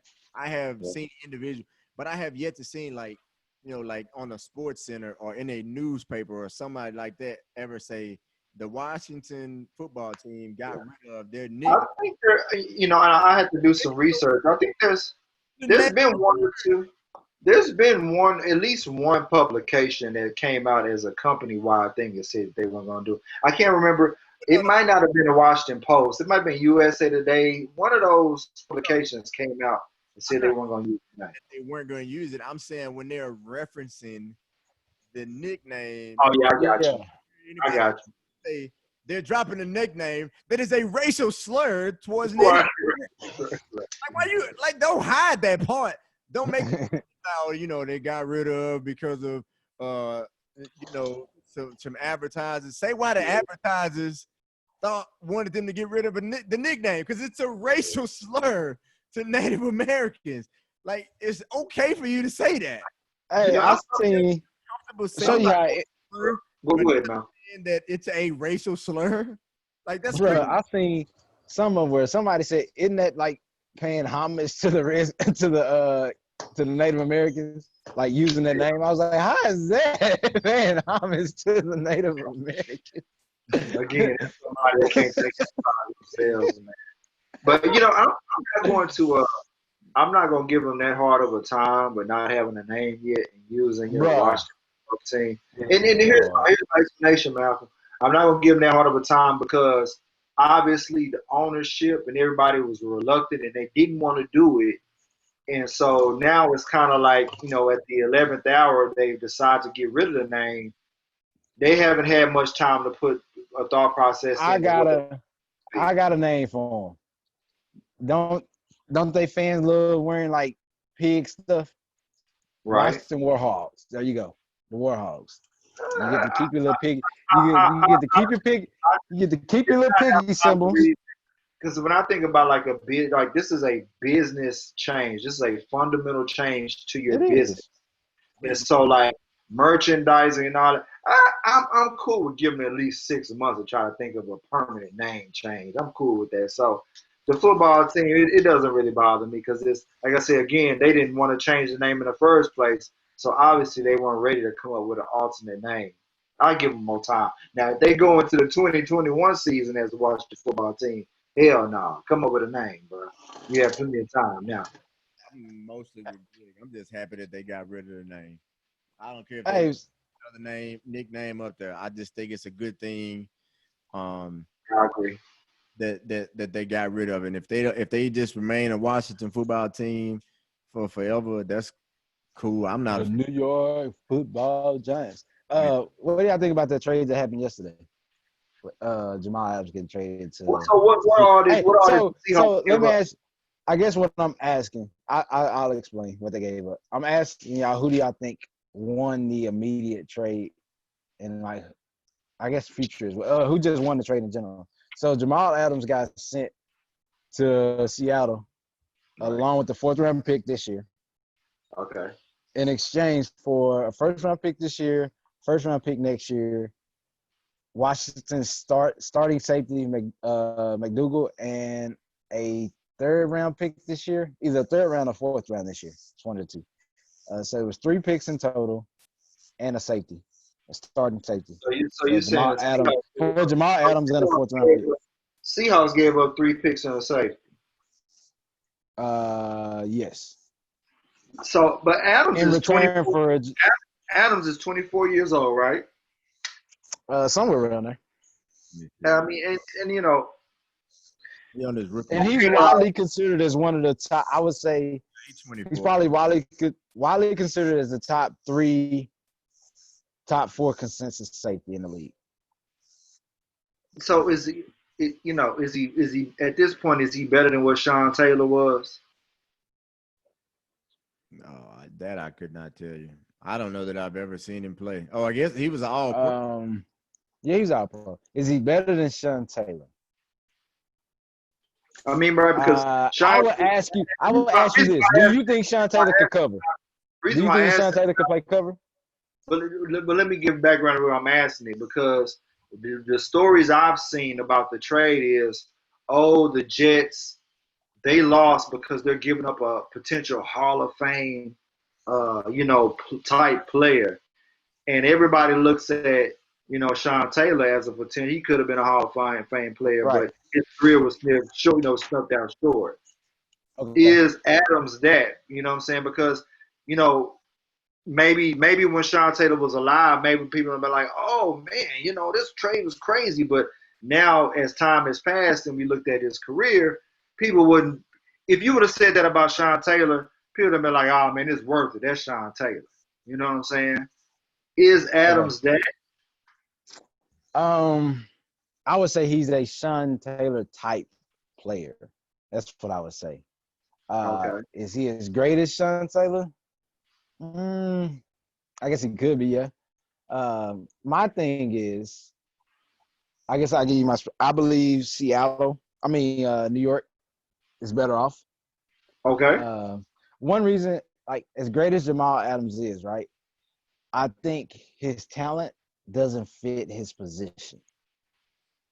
He's y'all are Cowboy fans, I think. I'm sure Greg is. Yeah, I am. So you remember Roy Williams, right? He was safety, the number one head right? buster.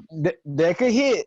But he was a linebacker dressed as a safety. Okay, he was such a liability in the passing game that his liability damn near outweighed his ability to meet somebody in the box and knock their head off. So is Adams there? That is essentially what Jamal Adams is. Jamal Adams can't cover himself up in a blanket. Okay. Like LJ, I haven't watched many games, and I don't know much about him. I mean, obviously I know the name because he just gets a lot of publicity. But like his talent, he's good. He's great. His talent is out of chart. It's just that, like I said, his talent doesn't fit the position that he plays. Like, he's more of a, I guess you remember Cam Chancellor, right? Right. Cam Chancellor was more of what they call a box safety. Right. Which that's essentially what Jamal Adams is. But the reason why Cam Chancellor was able to do that so effectively is because he had Earl Thomas back there, man, in the center field. And Seattle doesn't have the Earl Thomas back there to cover up for what Jamal Adams can't do. So I don't know if it really helps them a lot. If you ask about who's the winner, my take, without knowing, like I say, much about everything, I'm gonna say Seattle is the winner, just off the mere fact of they know what they're getting today. Right. They have a track record as far as their team, especially on the defensive side. You have a defensive oriented coach who probably has a scheme in place, and as to why they wanted to give up so much to get them, like they got a plan for them. And the Jets, they got the picks in return, but it's one thing about the safety they got back is obviously he's not nowhere near Jamal Adams level, right? Right. But he is a safety that's a starting caliber safety that can start for 4 or 5 years. Like, he's not bad at all. Does he make the Jets a better team today? The safety that Jamal they Adams got. couldn't. Jamal Adams couldn't. Are they in a better position to win with Adams as safety, or the new guy? I would say, in addition to what they got, probably the new guy, because they can fill some more spots, right? Nah, let's They not look at them they can picks. Them make their team. materialized yet. I'm talking They about haven't. today. All right, with no, like if you're just comparing the two players, and obviously Jamal Adams is a better player. And Sam, that's my rationale, and I could be totally off. Going off the fact that tomorrow's not promised, we don't know what those picks are going to be. I'm going to say today, this season, Seattle wins that trade. Okay. First, number one, we ain't taking no Roy Williams slander. Not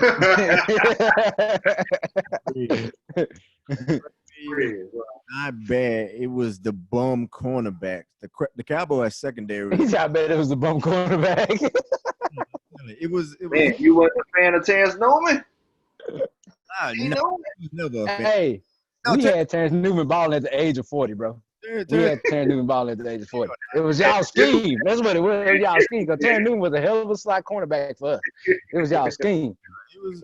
I mean, Terrence Newman was good, but I think it was more of it was the scheme changed and how they was using Roy Williams changed after Darren Woodson retired. And it's just like any other. It's just like any sport. You know what I'm saying? If you don't play to a player's strengths, then you may expose some of their weaknesses, and they don't make the highlight plays that you're used to seeing. It's not because they're any less talented. I mean, what they're asked to do is different, and kind of the position that Roy Williams was when he was really dominant for the Cowboys and really dominant at OU. That position kind of is like, to a certain extent, is extinct in football now. There's not very many true old school strong safeties in the NFL and really at any level anymore, just because of the way teams play football now offensively. Yeah. So those don't exist. But I think the trade was good for both teams, actually. I would call it, as of right now, I would probably call it a wash. In terms of Seattle is more in win now mode. They're capable of getting to the Super Bowl right now. So getting a big time all pro player who I would guess they're probably going to try to use in the mold that they use Earl Thomas. See, but they can't. This is where I would disagree. I'm just guessing. I don't know. He can't cover like Earl Thomas can, though. You know what I'm saying? You can leave Earl Thomas back and just say, hey, you play center field, we'll play we got the rest. You just back there play center field. Like, that's not Jamal Adams' game. Jamal Adams is more like Cam Chancellor, where he's like the enforcer. Cam Chancellor. Yeah, but they don't have Earl Thomas back there with him, is what I'm saying. I mean, that doesn't mean you can't use him like Cam Chancellor. I think if you're looking at the money situation, I think Adams is going to want more Earl money than Cam Chancellor money. Absolutely. Absolutely. I mean, I'm just saying, like, there's ways to use him to maximize his talent. Yeah, I'm not saying they don't have that. I'm just saying, like, I guess what I'm saying is to give up that much. How many more wins does he give you? I mean, it just matters of whether or not he's not going to give you any wins. I think they're thinking about San Francisco and the LA Rams. I think that's what they were thinking about. Am I upgrading big time at the position? The answer is yes. If I'm trying to win now, I want the best players that I can possibly get at every position. He's on a good contract because he's still on his rookie contract, so you don't have to pay him a crap ton. Yeah, I want the best. No, I get what you're saying, but like the contract thing. So his whole thing about the Jets was pay me. Right. So he forces it. What you want and what we have to do are two totally, and what the real life situation is that you can want to get paid all you want to. They don't have to. Does that move to Seattle's distraction though? Well, Seattle know they got to pay that man. But they may have to pay him. And I know you're talking about being a distraction, but you got to think you coming into a totally different situation. The Jets are awful. That's too. You have a big time coach. Adam Gase is not a big time coach, regardless of what he's done. He ain't done nothing. What have the picks done for the Jets in the past? What have they done with their picks anyway? I say they got all them picks, but what have they done in the past with their picks, the Jets? I don't know. I don't know. I'm gonna weave that, but I'm just saying you talking about him being a malcontent, right?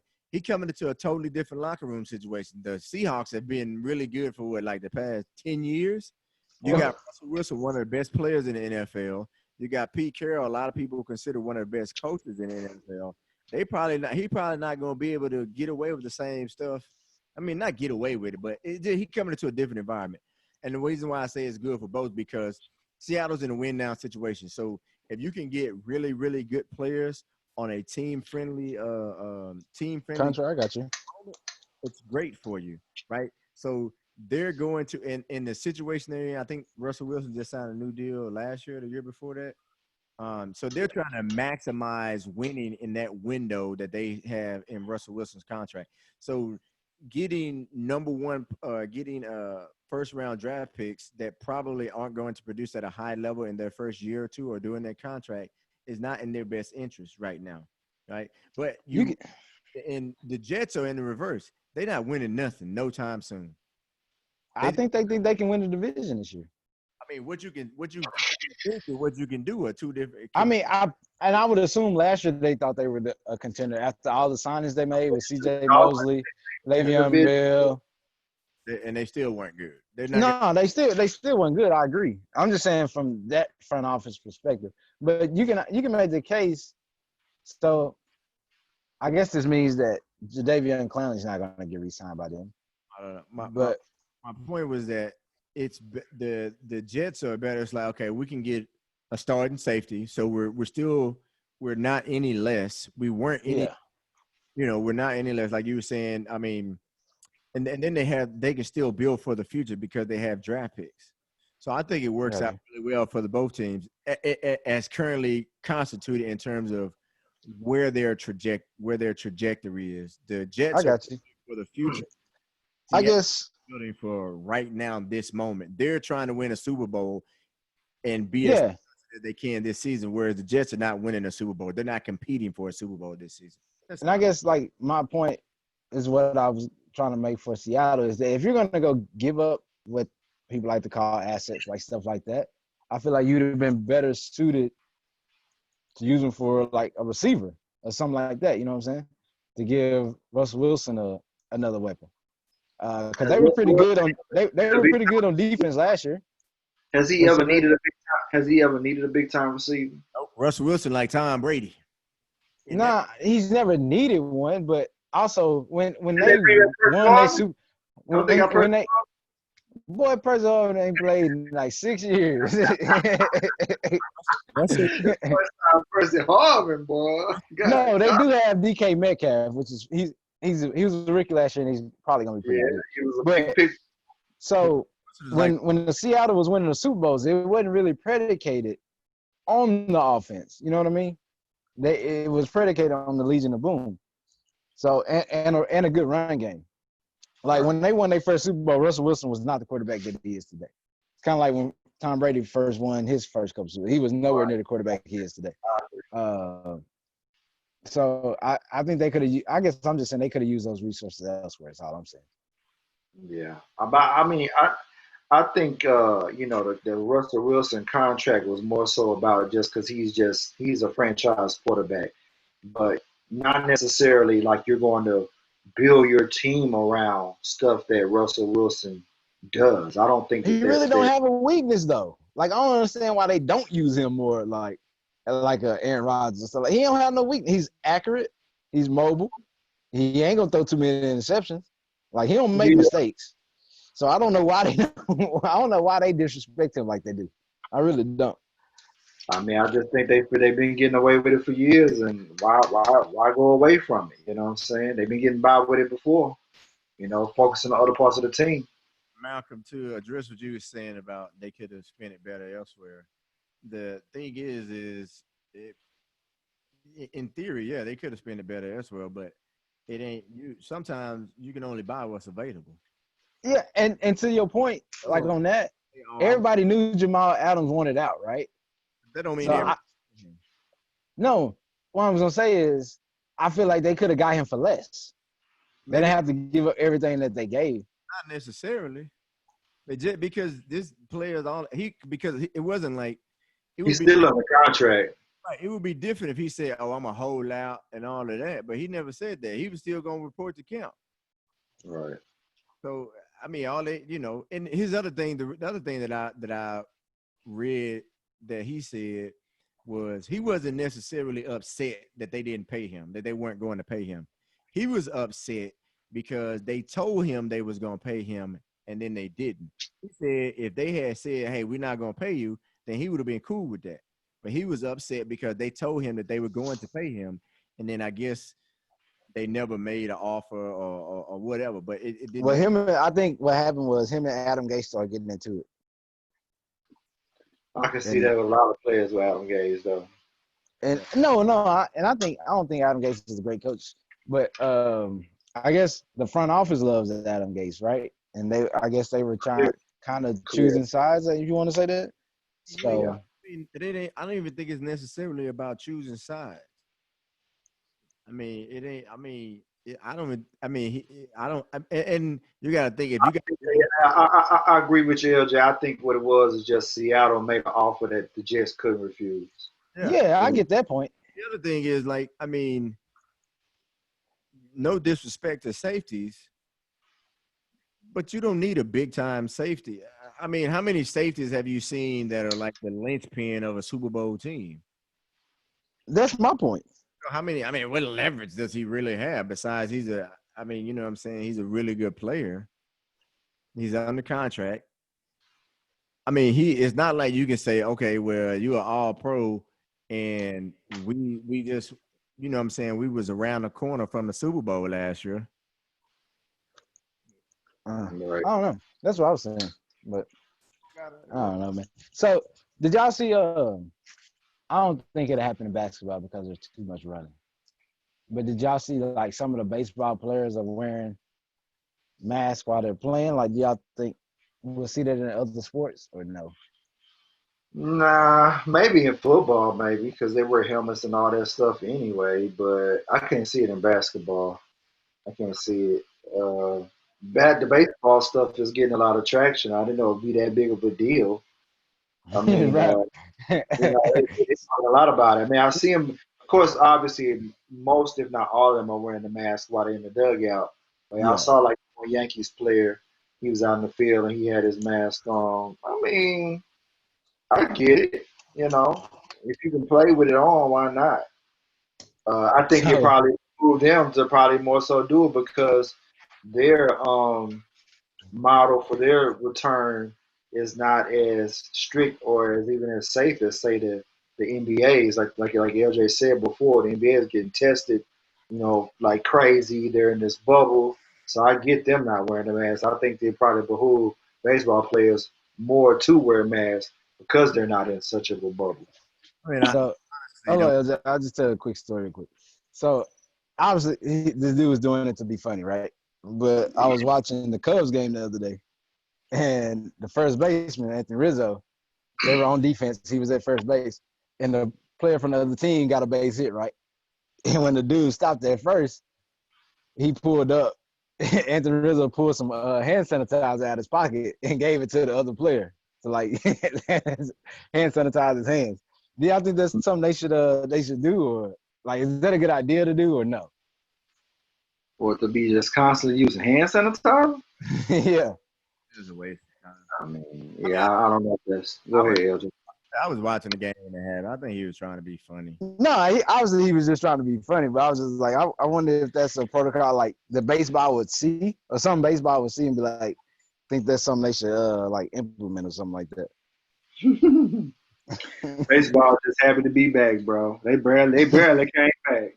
Back to the mask thing. I mean, I think the baseball. I've seen the dude for the Yankees, and I saw another player wearing. I think it was Hunter Pence, but I can't remember. I think it was Pablo Sandoval for the Giants. That's who had it. Um, I mean, I don't think it's really that big of a deal. First of all, he's not. What they're wearing over their face is not. They're not even masks. Um, those Right. things they're made to be worn. Around the neck, right? And they just pulling them up, right? Yeah, they're called neck gaiters. So like they're made to be worn. You know what I'm saying? So it's not like it's no different than like if you turn on a cold weather game in football and you see guys with those things that go over their face and those Yeah. I forgot what they're called. Right. Like the Right. Yeah. balaclavas, basically. Those are not called balaclavas, they're called neck gaiters. But so they're made to be worn. It's just you normally see them in cold weather more so than the hot weather. So I don't really think it's a big deal because players in football, baseball, soccer, you see them when it gets cold outside. You see players Right. from Right. so I don't even think it's really if they would now if he was wearing like a regular old mask, I'd be like, come on, fam. You So Sandoval did have a regular mask on. I think it was around the ears and it covered. It was a regular mask. But even still, whether if it's a neck gaiter or even if it's a regular mask, if it's not affecting their play and it's not affecting anything in that they normally do in the game, I don't understand why it's even that big of a deal. To me, it's just more the anti-mask people like, oh, they got on masks. Like, so what? Like, you're still able to watch a baseball game. because You're still seeing 95 miles per hour pitches. You're still seeing it getting hit out the park. You're still seeing baseball. I think they're And making you it and you still seeing fans. because they're making a big deal out of it because it's in the middle of a pandemic. Otherwise, like I said, if you watch sports before the pandemic, you would know that, Right. with the exception of basketball, and nobody's wearing the basketball now. But if you watch sports before this, people have worn stuff over their face before. Soccer, not basketball, excuse me, soccer, football, Right. baseball, any outdoor sport that plays during the winter. I've seen players in those. Yeah, I've seen professional athletes cover their faces because it's cold as hell. It's you know what I'm saying. It ain't no different. It's just people say, "Oh, he wearing it now." Go back. Go back, run the film back. Yeah, player wearing them during the winter time. So I don't think. You know what I'm saying? Well, man, I don't know what to say at the end, but I ain't never even into the podcast either. By the way, on the show. Who's signing us off? what did he say? But yeah, it never introduced Malcolm. You should sign us off because I gotta shake, rattle, and roll. All right, man. Well, that's it. Like I said, y'all can always catch us on YouTube at the Sports Crew, Spotify at the Sports Crew, Apple Podcasts, Google Podcasts, Striker, Anchor, all the above. See y'all next time. And Greg will try to be better because he sucked today. Preach.